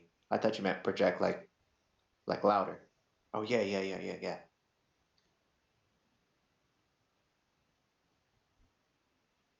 Or just like off in the distance, I'll do like a wolf howl. Give me a performance or sleight of hand, whichever you prefer.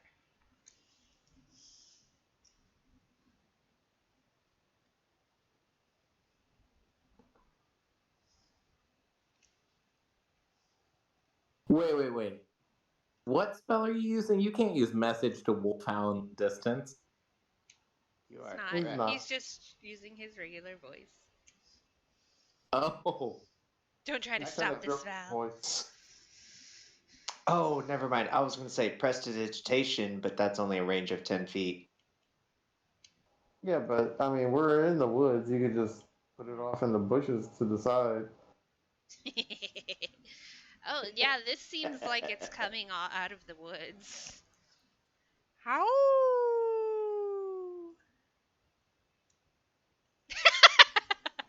Oh, yeah. I'm going back. Whoever I get to first, I'm right there, hand in hand. I'm taking that hand. I don't care. I don't care if you don't want it. You're getting it. I'm trying to like yoink my hand away and then like take lead, so we can speed up the process. If You Val all needs right, a Val? hand, I'll take it. Because I was pretty scared of that. No, I'm taking that hand. You grab Largo's skeletal hand. Oh You God. just feel bones in the glove. And That just means JR you on the other can't hurt side. from all the death grip. Don't got nerves, can't hurt.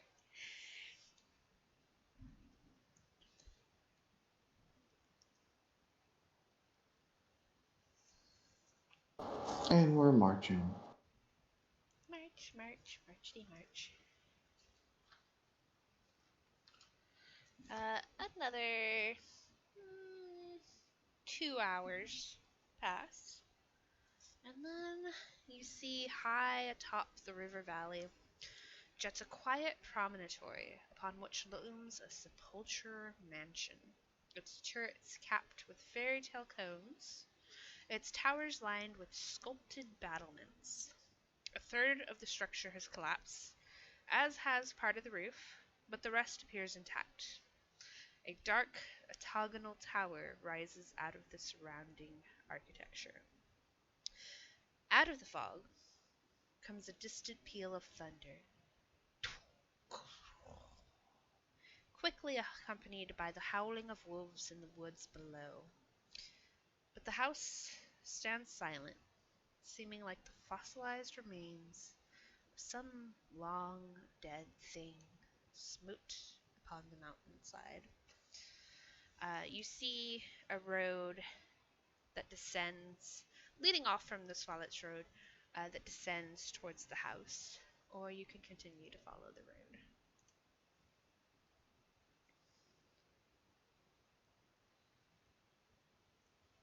See? Wolves.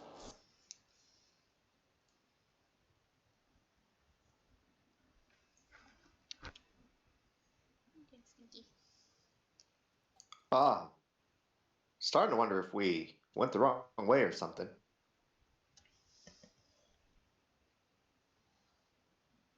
Why do you think that? Well, I don't see no winery.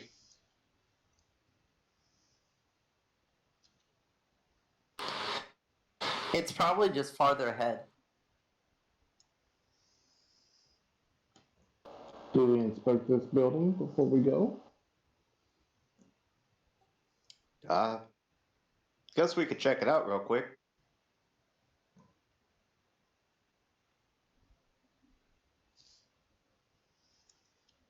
It's up to y'all. I have an attachment.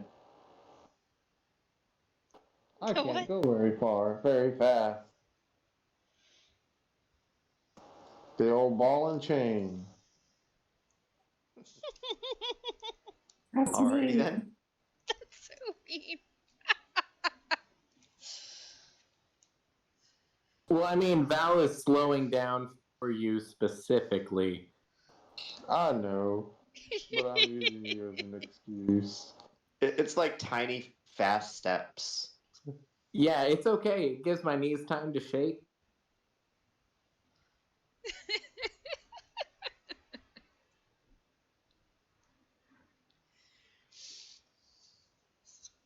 Would you like to leave the main road and head towards the house?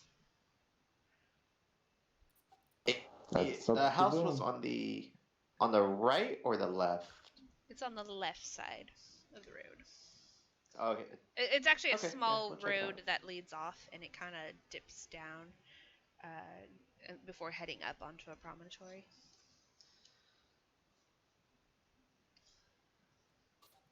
Okay, yeah, let's go check it out. Okay, before that, let's take a break. Be back at 8:10.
Oh, that's so mean.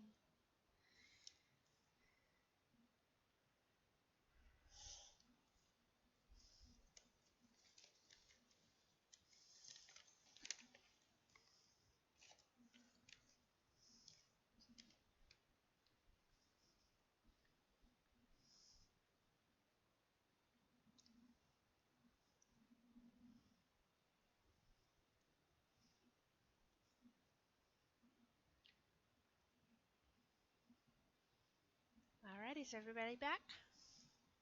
Oh yeah. I'm here. I'm here. Alright. We sprint to the house.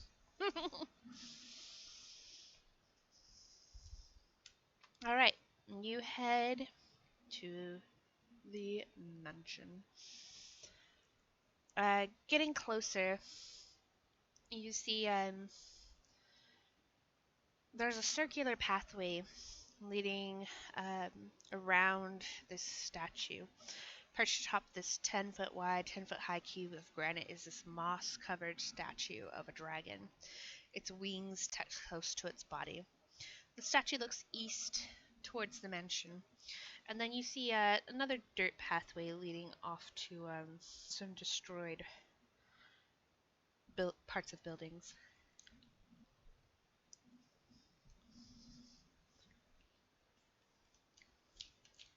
Mm-hmm. I'm gonna go inspect the statue. The fog makes it hard to see the features at first, but as you get closer, close inspection reveals it's a silver dragon of noble bearing. Its spiny frill is cracked and broken in many places.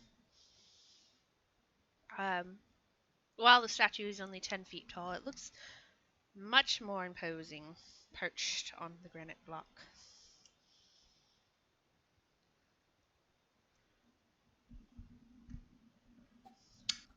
It doesn't have any words on it or nothing like that? Mm-mm.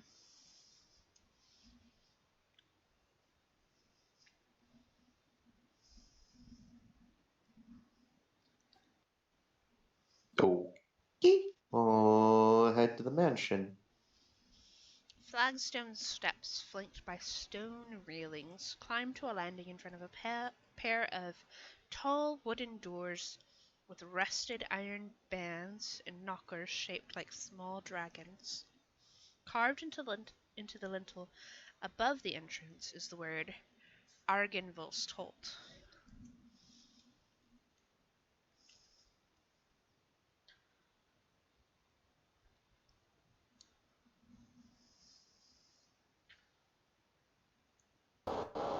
Is that the family that used to live here?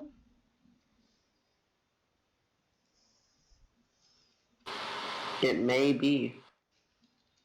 Yeah, or maybe it's the name of that dragon.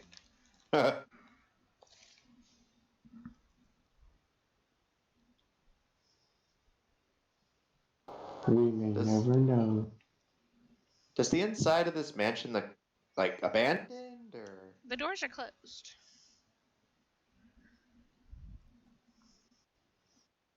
boarded up closed or like just Just closed? shut.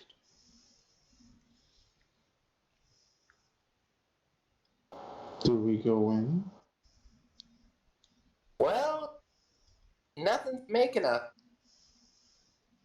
Just throwing that out there.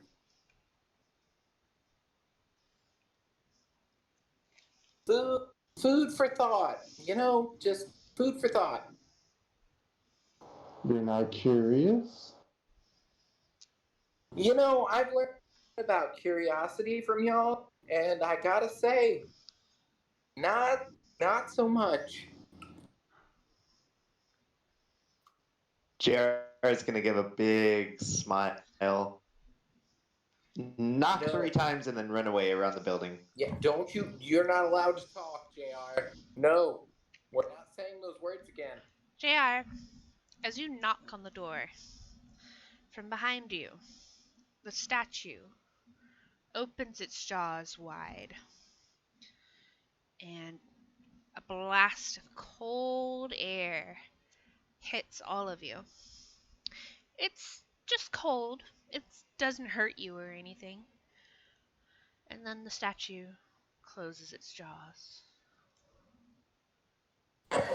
So classic Sokka from Avatar doing the whole water tribe, but like fingers at JR, and I'm just like, I'm watching you. JR, you continue your run around to the side of the building. Yeah, I want to see if like any lights turn on, or if there's like some kind of movement, voices. Yeah, this is a huge building. So your run takes a minute.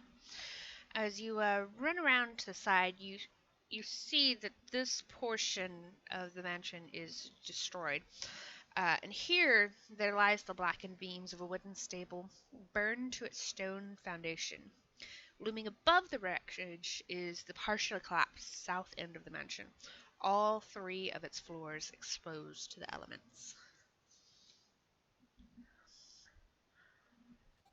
Oh, Oh, what? hey, y'all should come and see this Oh yeah, over yeah, here. something good over there. Thanks. Oh yeah, I mean it's always good when I call y'all over, right? Oh yeah, you know you speak to my heart. All correct. It depends. I'll start walking over there. Okay. You'll see the I'll same. follow Largo. Val is visibly pouty.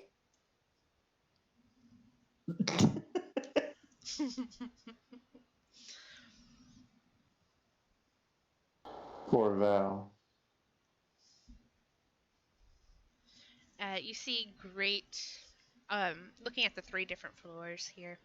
The top one is just empty. From what you can see, you can't see much. You can't see much of the second floor either. These are rather large. This is a rather large house, mansion thing. You can't see much of the second floor. You do see wooden beams sticking out and poking out. But on the bottom floor, looking in, it looks like there was a couple of towers here.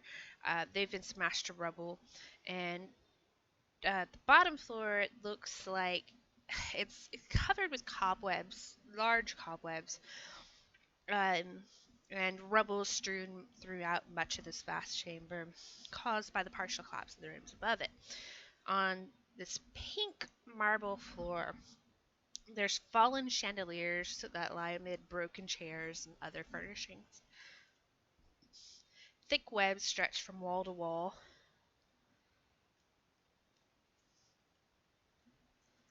Um, and you see doors leading what looks like towards the main chamber.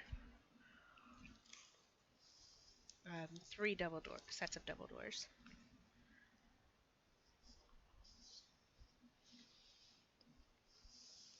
Well, I mean, we don't have to go in, but there it is. Yeah, looks nice place.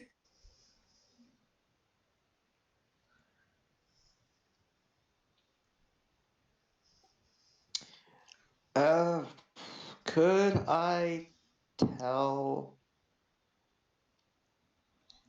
Hold on, because you're saying that the building is kind of exposed to the elements. It's kind of open.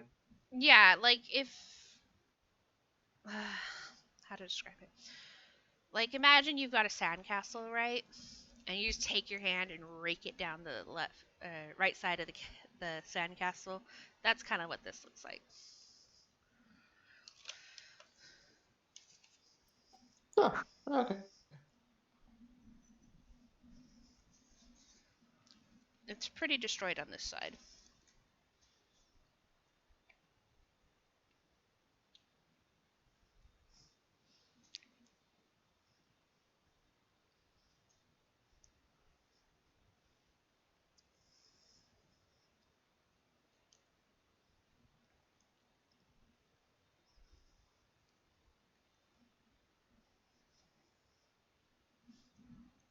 Hello, anybody? Well, Oh, I'm not like itching to go in. Don't wait on me. Well, then I'll open the door. You don't have to. There's no doors. You can just go in. Or then I'll go in.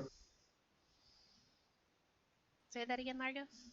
Oh, I was just saying, it's busted open. And when I go in, I'll bring forth my great sword. Which is Oh, wonderful. yay. As figures begin to move amongst all these spider webs, and you see spiders moving.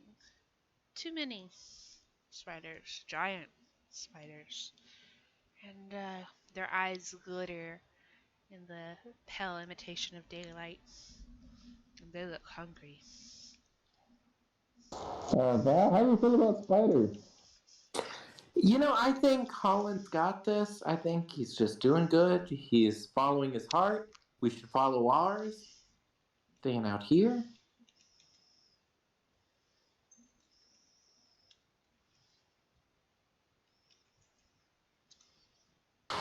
Well, let's see what happens.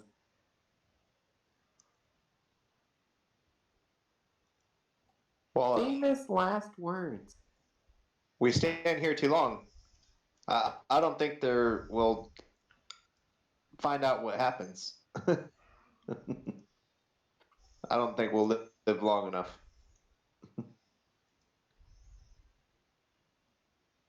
27.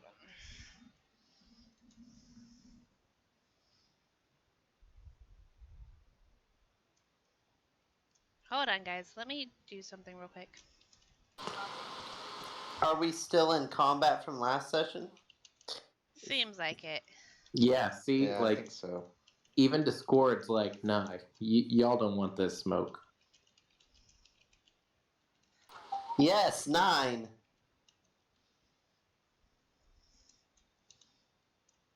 How'd you know?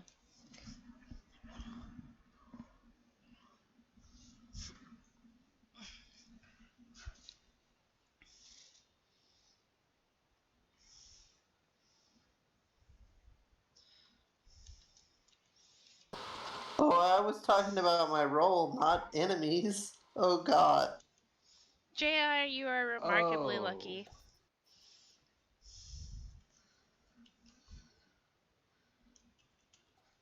Oh, neato! I go first.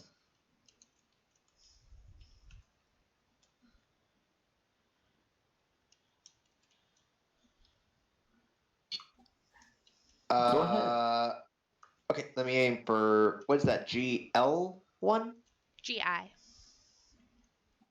Okay, GI. Oh, of course, yeah, because it's capital. Never mind.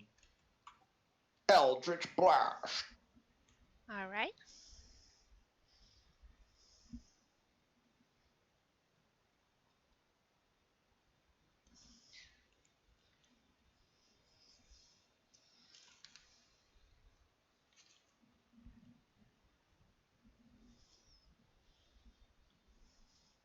That's a miss. It goes wide.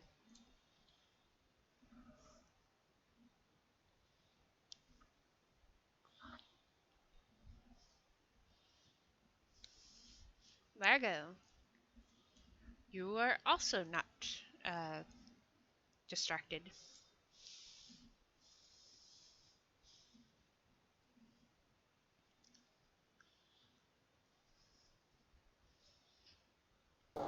How far are these things from us?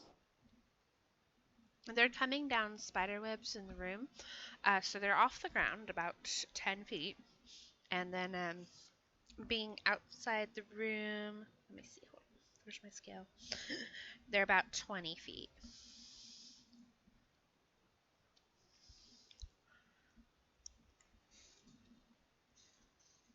So let's say 25.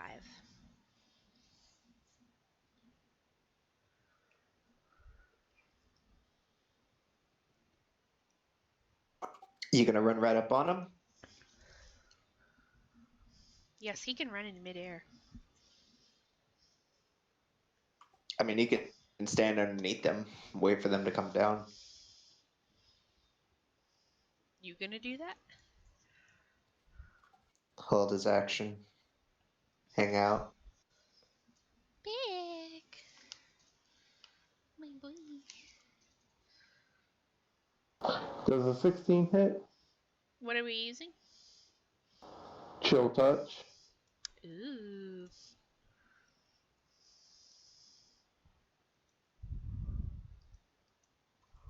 Honestly, anything that touches that hand should just die. Thanks a lot, JR. Thanks. Wow, Val is literally holding that hand.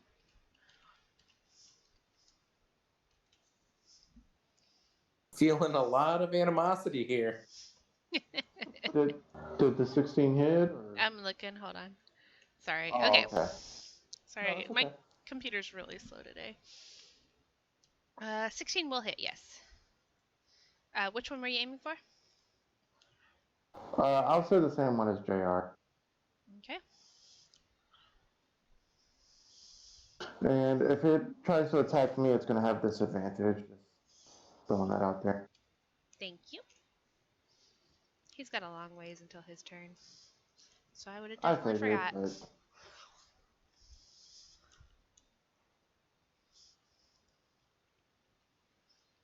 So it was 3. Okay. necrotic. Alright, number 6, of course, is going to go for Holland, being the closest and tastiest meat.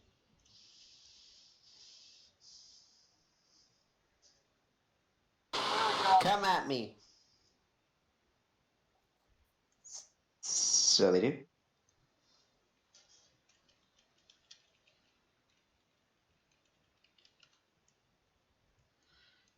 Shoots his web. I don't think an 11 hits you. An 11 hits me. Okay, so you are restrained currently as this gooey, thick web envelops you. And it begins to lower itself to the ground next to you.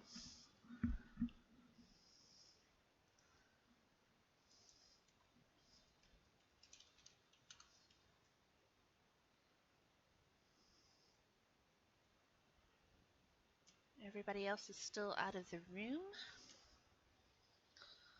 So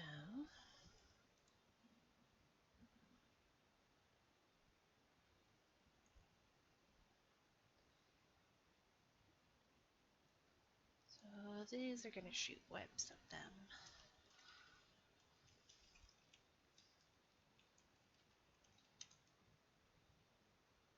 JR, 16 hits you?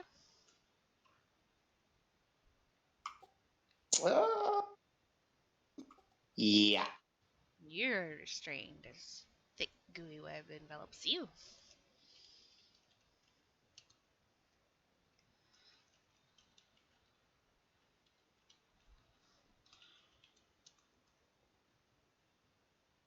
Another splat comes out near Largo, but it hits the ground instead. Yeah.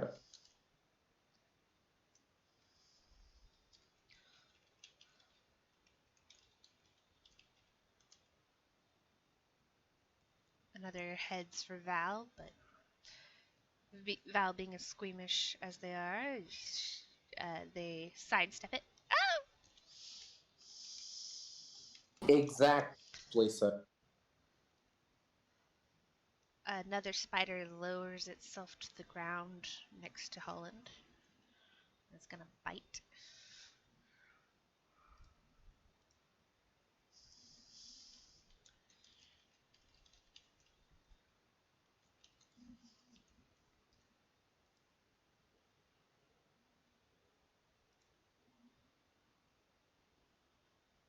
Okay.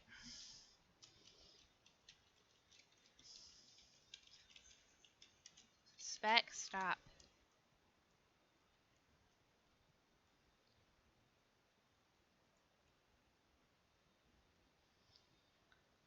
I need you to make a constitution save. Oh, it did it for you. Okay.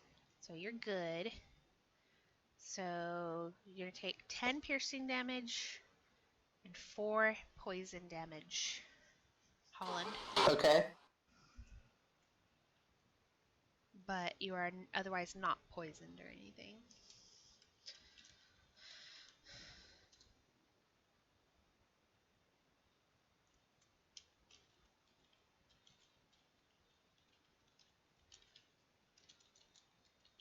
Okay, I'm still up.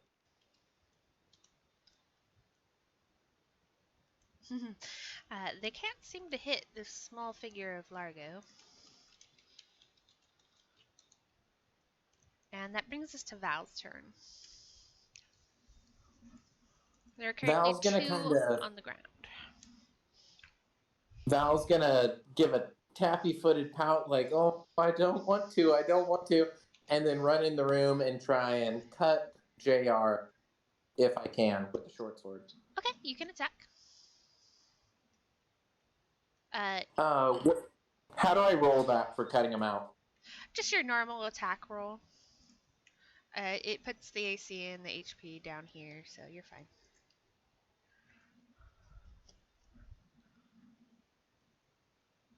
Alright, that'll hit and unrestrain JR. That JR didn't move into the room, so you're not in the room or anything. That would have been maybe 5 feet of your movement.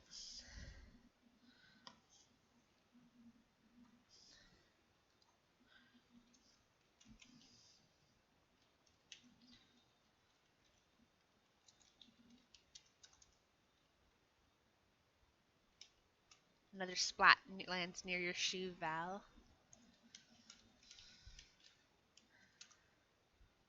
And then Holland, you are restrained. Your attack rolls have disadvantage, and your speed is 0. Okay, I have 1 up on me, so I'm going to attack at a disadvantage. Okay. You're 2 on you. You have number 6 and number 4. Which would you prefer? Number 4. All right. That will hit.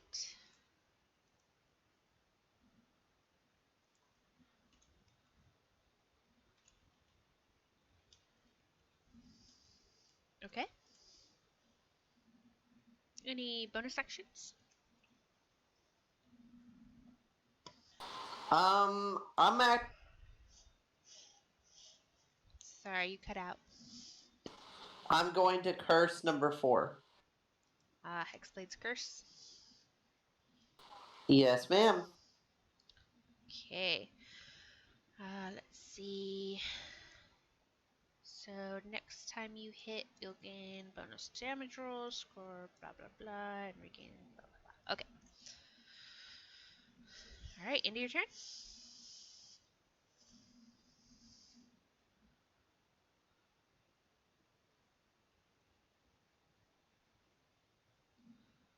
Number 1. Number 1 is the one Largo hit, so it's definitely gonna try to web him. Disadvantage. Yep. Glad you said that, because I had forgot. Yet it still hits. Oh no. So you are webbed and restrained. Bringing us to 5. I was gonna come down and try to bite Val. As it scurries down.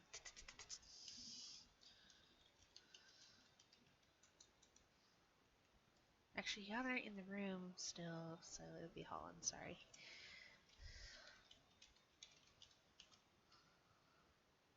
But it misses. Oh, but it has advantage, I forgot. Dang it.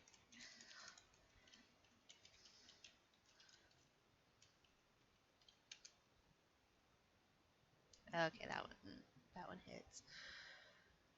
Okay, so you will take 9 piercing damage, 5 poison damage.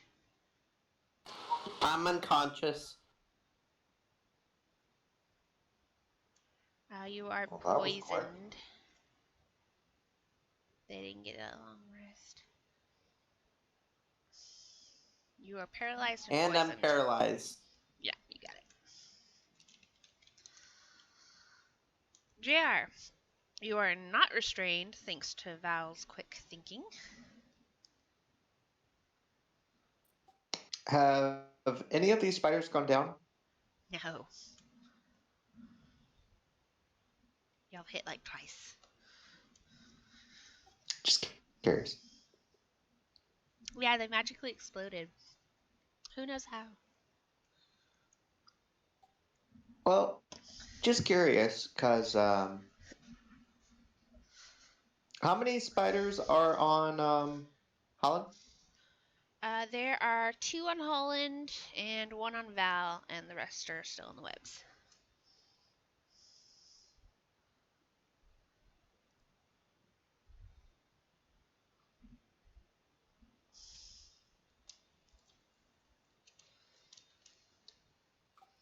Oh, okay. Um, I'm gonna try and cast Eldritch Blast on one of the ones on Holland, so whichever one that one is. Okay. There's 6 and 4.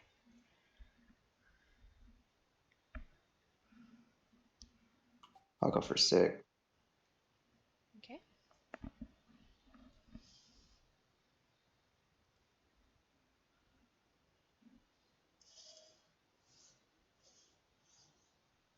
That will hit.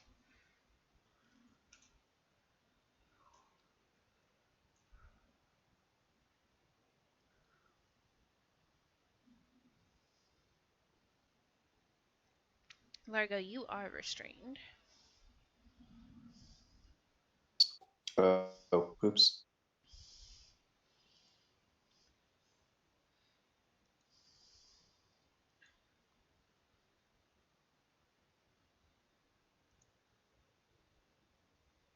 So you throw out a healing word in Holland's direction, giving him 8 Yes. back. He is still poisoned and paralyzed.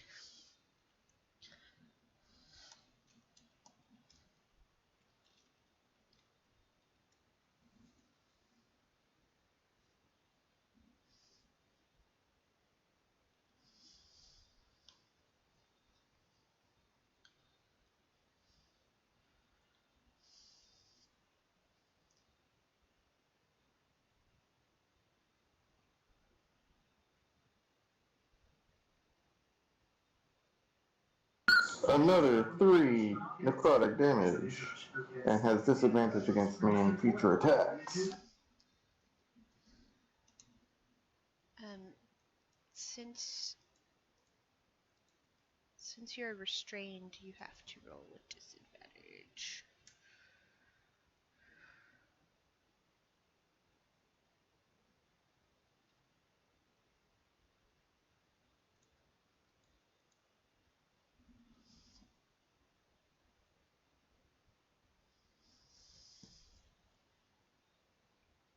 That still hits. 3 necrotic damage. And All has right. disadvantage against me.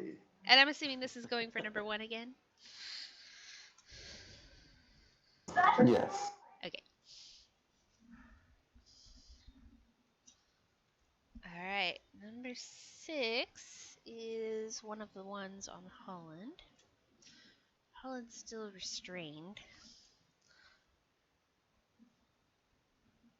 And paralyzed. And paralyzed. Let me see.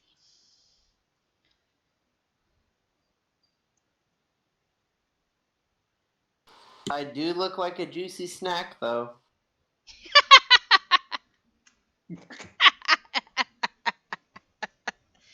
Words I never thought would come out of Dylan's mouth. Well, think like it's what I'm doing. I'm a Live snack. your truth. You are a whole snack. So this spider grabs you, grabs the web around you and starts dragging you away, Holland.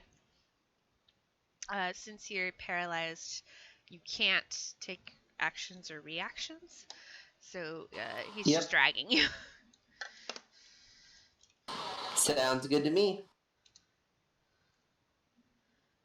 Number 9 is still up in the web. So now he's gonna be alive for whatever the spider does to him. Yeah, you know that scene in Lord of the Rings when Shelob stabs Frodo and Sam thinks he's dead, but he's not really dead. It's like that. I just mean it almost would have been more merciful to just not do anything. This is true.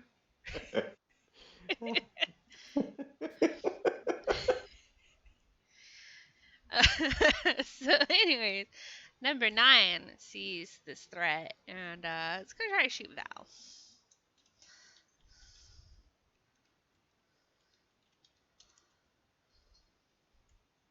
Val, you are now restrained.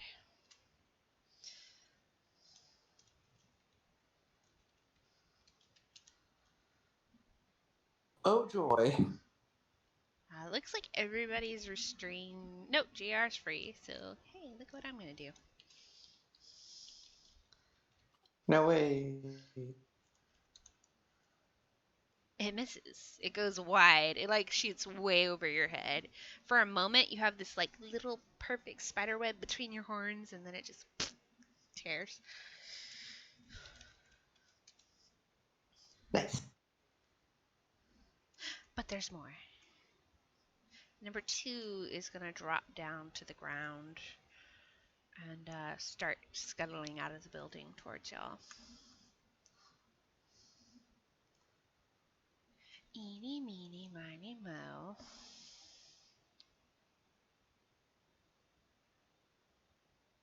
It's gonna go for Val.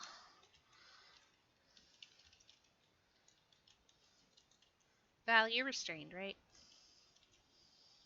Yay. Okay. So you are going to take 9 piercing damage and 3 poison damage as he bites into you.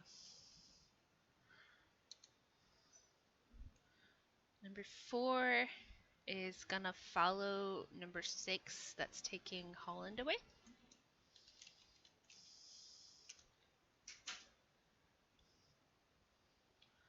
And number 3 is gonna shoot JR or try to.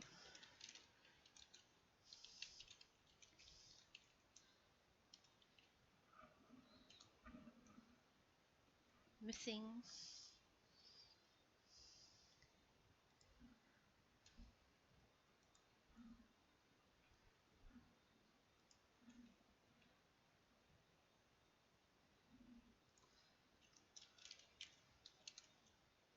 Bringing us to Val, who is restrained, but also has one on him. I'm gonna try and break free of my restraint. What check? He wants to break free. So that will be a strength check to try to break free. Or you can try to attack the webbing with disadvantage.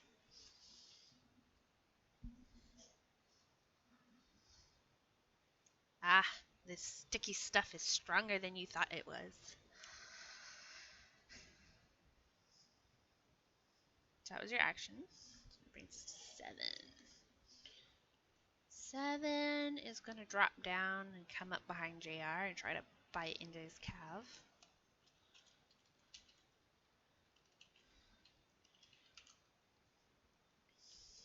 Dealing 7 piercing damage and 2 poison damage.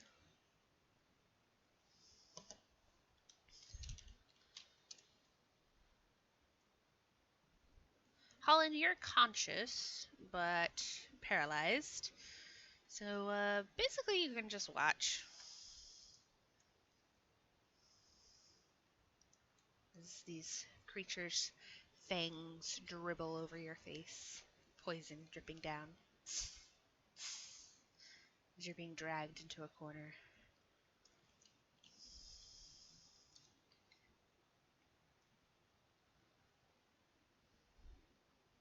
Number 1 is like not happy with Largo right now. So it's going to come down, scuttle out, and try to bite him. And he has disadvantage normally, but Largo's restrained, so it'll just be a straight roll. Misses again with an 8. You curse my Discord dice. Ah! Bringing us to 5, which is the last of the round. 5's not doing anything fun. It's gonna be the strategist of the group and try to shoot JR. The only one not restrained. No. Okay, everybody's restrained now. Crap. Hey, JR, you're restrained.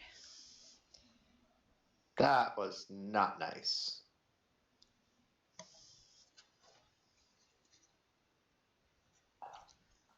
Okay. Gonna try and I guess do a strength check to get out.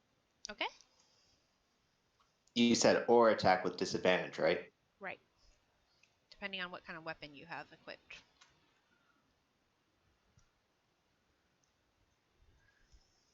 Yeah.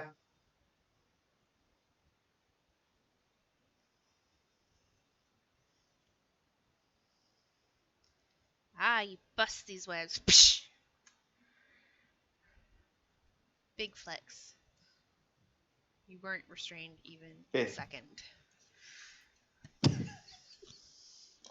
Like not even. Love it. I will give bardic inspiration to Val. What do you sing? You knew I was going to ask this. I do a quick pull out Lucifer and I do a quick little like Eye of the Tiger. Doopy doopy doopy doopy doopy doopy doopy doopy dun dun dun dun dun dun dun dun dun. Alright, Val, you have a d6 to add to any d20 roll. It is a d6, right? Yeah, D6. Alright, Largo. You are restrained. And you have one on melee.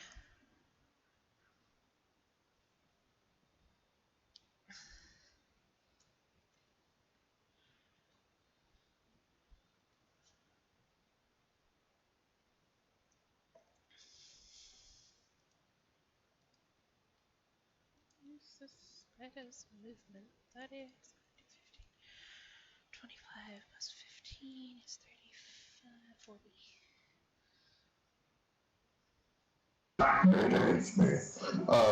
One sec. Okay.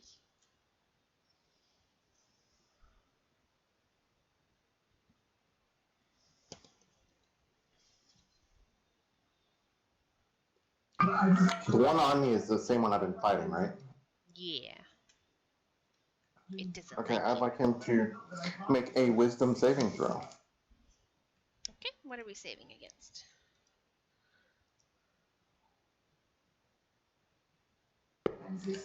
Bong! Alright.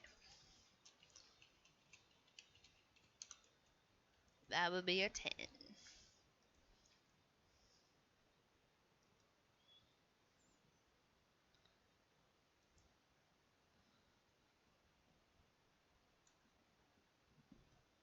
Wow. Big damage. Big damage.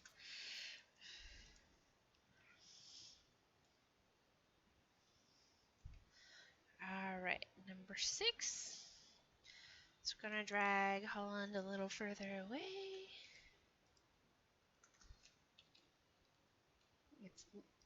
Its meal is not putting up a fight, so it's just gonna keep dragging for now.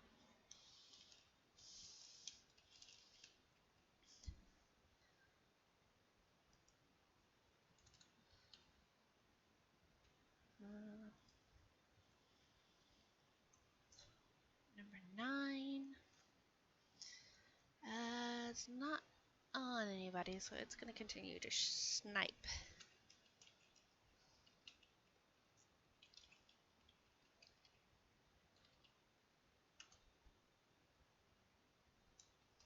But it misses. Let's do 8. My music's just too awesome. 8's not on anybody. It's gonna come down. Oh wait, no. 8 is on somebody. 8's right behind JR. Sorry. This is the one that bit him last time.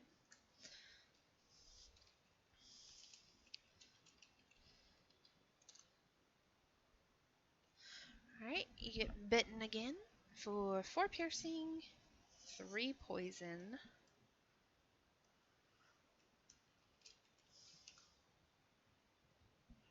Number 2 is on Val.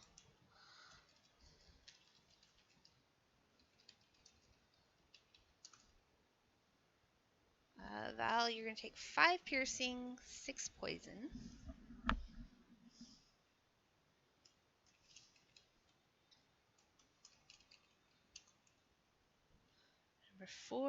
Number four is getting hangry, and it's following along with number 6, and it's gonna bite.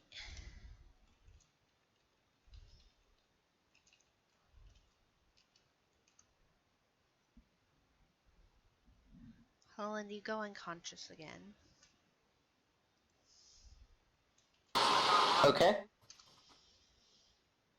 Number 3 is another one of the snipers.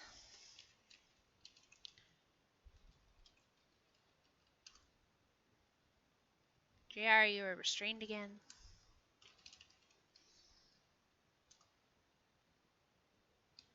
Number 7's gonna drop down. I'm gonna run up on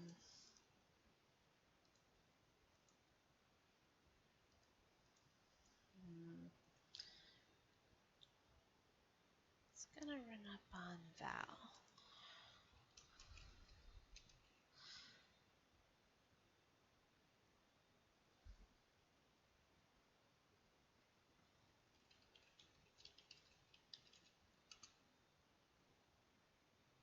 And miss.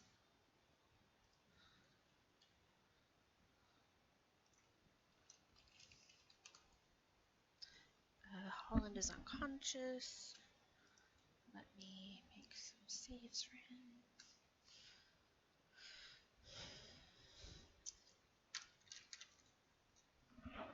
I'm gonna use my good dice today. Take it back. Brings us to 1. 1 is on Largo. Doesn't have disadvantage anymore, right? Because you told the dead last time.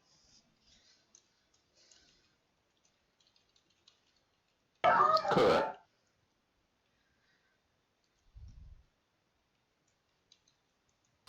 Hey, I'm back. I had a phone call. Okay. You didn't miss anything. But that spider did. It sure did. Number 5's gonna come down and go for JR.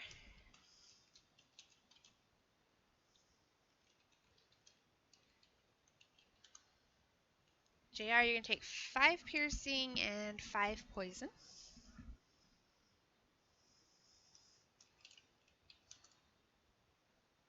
And it's your turn.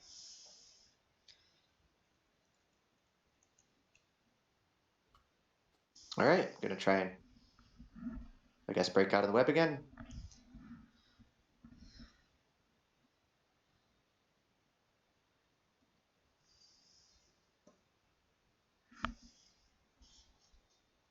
Nope. You are still restrained. Any bonus actions? Bonus action, Bardic Inspiration on Largo. Okay. Largo, you have a d20. Or a d6 on a d20. You know what I mean. I mean, I do because I have inspiration from the last game, but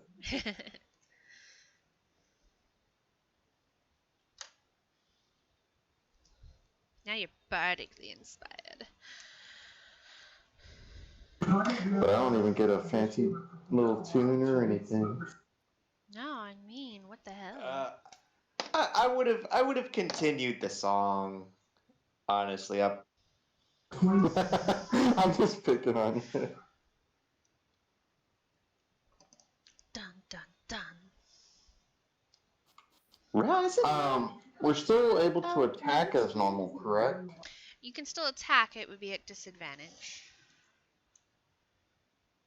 As your movements are restrained.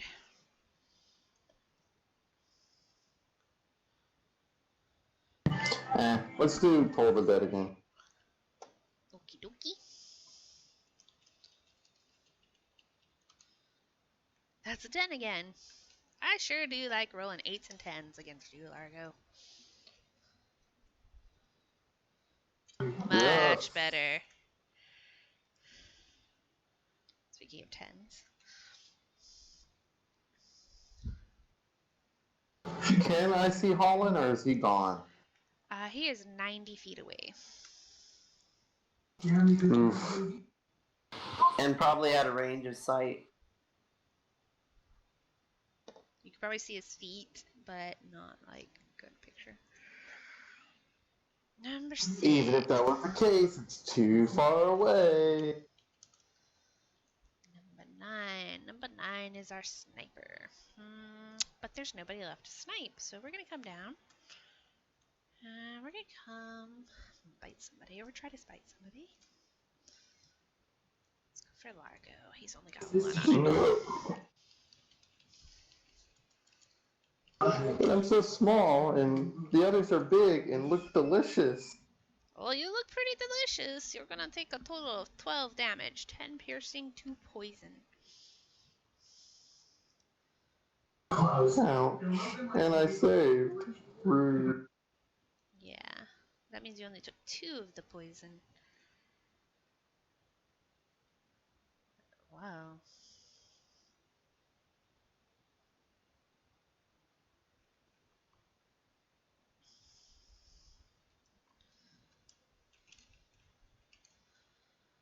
Number 8 is on JR. Just because you're excited to play a new module doesn't mean you were supposed to do a TPK. I wasn't trying to, but y'all gotta remember, we're playing a sandbox. Y'all can go places that y'all are not high enough level for. How are we supposed to know? That's metagaming. Yeah, you're taking 22 damage. And I'm down. Oh, I was gonna say, are you alive? Nope.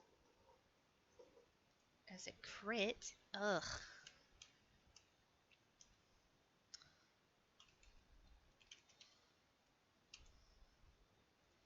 Number 2 is on Val.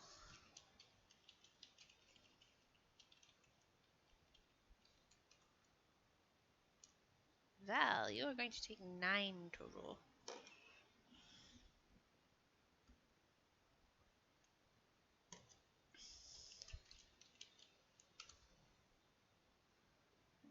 Four. Wait, 9 plus 5, though, right? No, it's 5 piercing and 4 poison. So 9 total.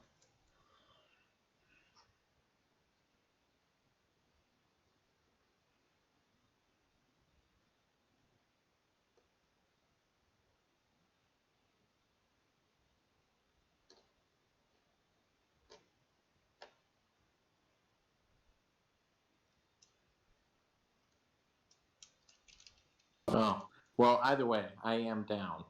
Shit. Not trying to kill y'all guys. How do we get out? Number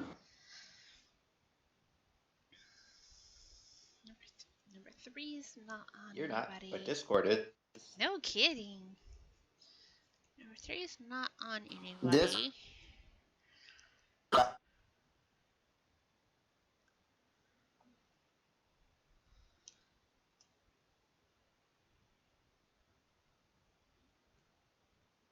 Number 3 is going to come down and start dragging JR off. But isn't able to get him very far on this turn. It's because I'm too fat. Yeah, that's probably it. It's all the pie. It's all that pie.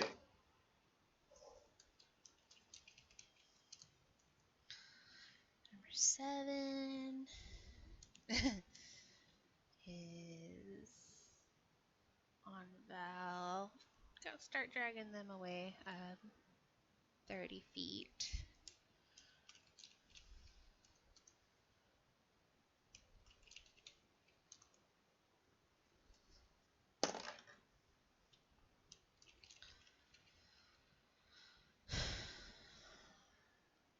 Number 1 is on Largo.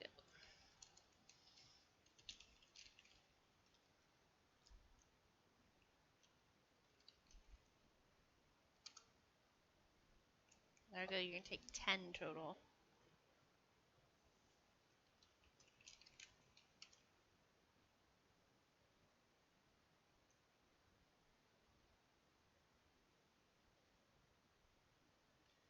Val, roll me a d20.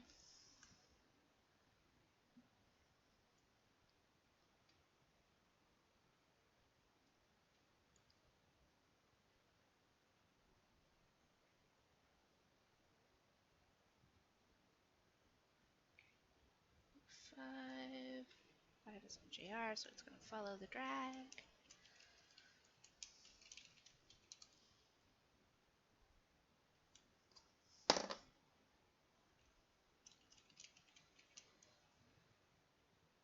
Largo. Okay, did I see Val cut the web before? They had cut it off of JR initially. I'm just asking if I observed that. Yeah, it was right next to you, so.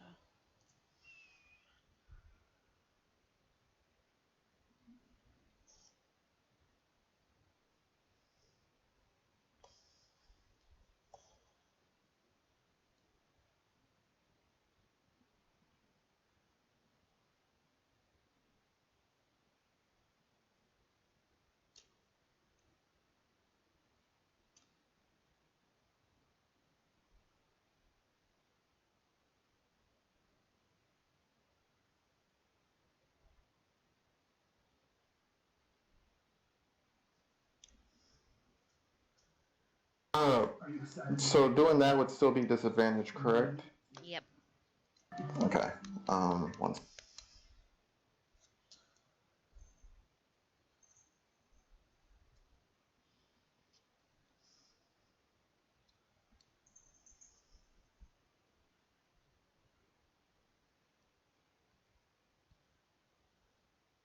What am I doing wrong with disadvantage? Well,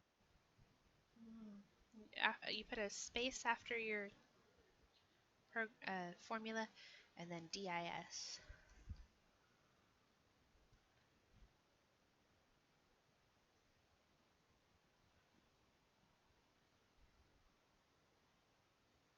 Okay, so 13's your low. What are you doing? attacking the web, trying to cut it off of me. Okay, that'll hit, so roll your damage.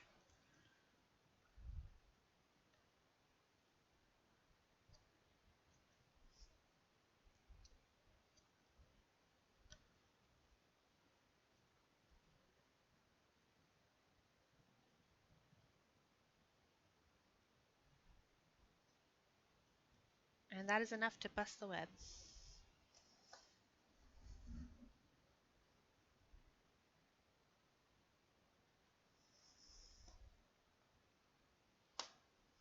I know I'll take off attacks, but I'm gonna try to get away from the spiders. Okay. But before I do, let me cast something.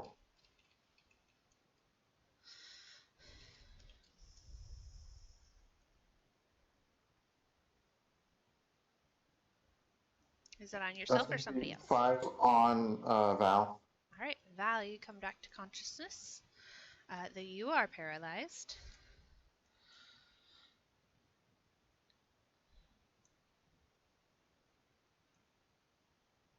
And poison. And I'm trying to escape.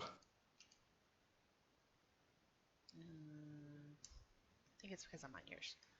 Hold on.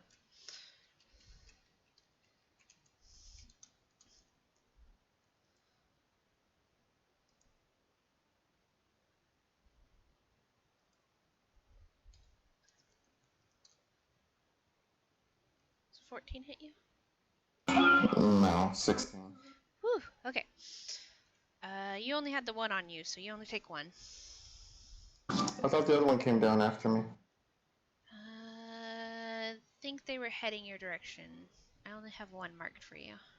Okay, I hadn't made it. There was a bunch of stuff happening. I'm just like, let's get out of here. Okay, so you start running. Let's see, what else? What else? Oh, that's into your turn, right? Yeah. All right, so it is after 9. So Largo, we're gonna leave off there. But I'm gonna borrow Holland, JR, and well, I can do Jeremy. I can do Jeremy's in person, so I'm gonna borrow Holland and Val. Sounds good. One at a time. Okay.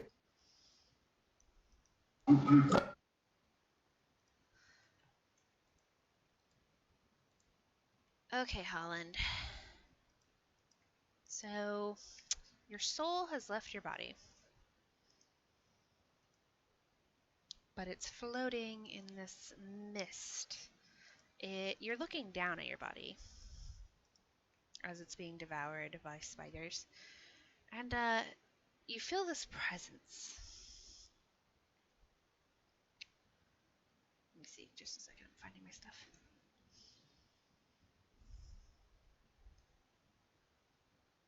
Holland is okay. This woman's voice speaks to you, Holland. Can you hear me?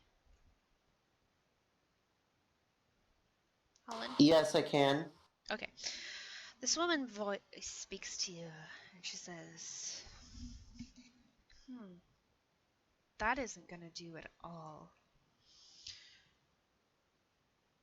I don't think that I will allow this.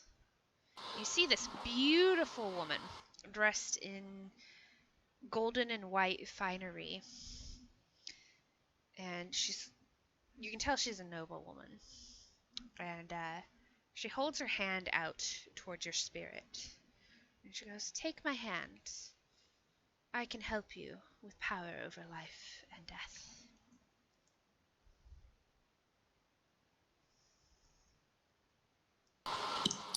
What kind of power? Don't you want to be stronger?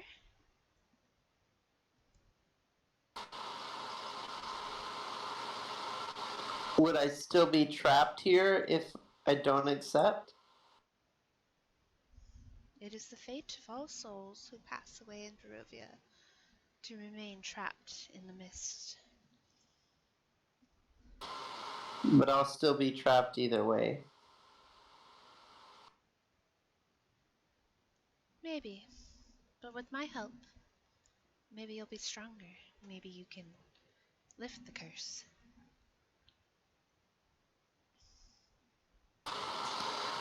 Maybe. And I'll shakily reach for her hand. Okay. You come back to your body with a gasp, and this energy explodes out of you. The two spiders around you, explode. And then your skin starts itching. Open sores appear all over your body. But at the same time, you feel stronger. You're now immune to disease. Wow. Okay. And that's it for what I have for you tonight. Could I make a guess that I'm now a revenant?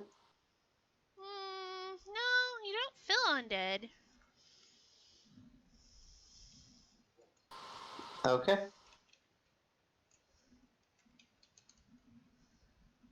Alright, you can go ahead and go. I'm gonna pull Val in. Sounds good. I'll Have a good hop night. into the other chat. You too.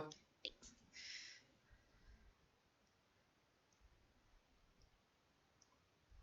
Val, how you doing? Well, I'm here. You feel. Well, first off, you're paralyzed, so you don't feel much. But you also feel a strange kinship to this place. This voice blooms in your mind. You're not unconscious or you're not dead, so this isn't like Largos. But you feel this voice in your mind. It's noble and it's regal, and it says, I thought all of my kin had long since passed.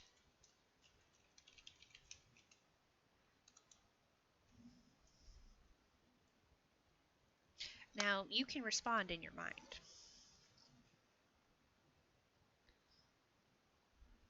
I am no kin of. Sorry, you keep cutting out. Say it again. I am no kin of yours. Maybe not directly, but my line once left these lands. And that line has traveled and expanded and procreated again and again. I knew, and he says your mom's name, he says your dad's name, even says your brother's name. Because, yes, these were all related to me. Who are who are you? My name in life was Argenvost.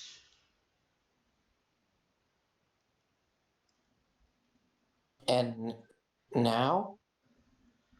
Now, I'm just a sad old man. I thought all of my line had fallen when the armies of Strahd attacked this place. But it seems there is still hope.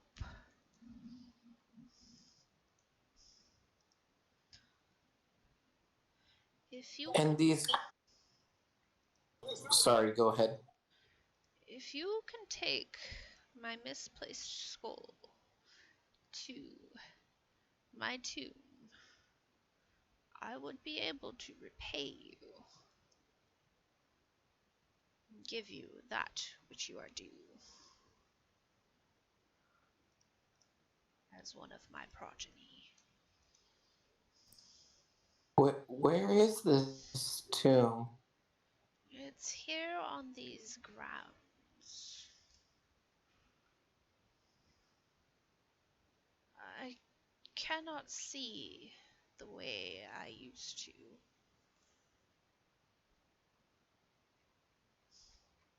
But you are not And far. and if I fail? You won't fail. Don't have to do it right now. And your paralysis is gonna disappear. You're still poisoned, mind you. Come now. You're stronger than you think. Boy, I hope they're right. And that's where we're gonna end for you tonight. Alrighty. Well, thank you so much. Oh boy, I'm scared, but I'm excited for next time. Lots of things to think about. Don't forget to reread all of your card readings. Cough, cough, hint, hint. Oh yeah, believe me, every time I do. Every single time. But you're amazing. Thank you so much. Thank you. Have a good night. Bye.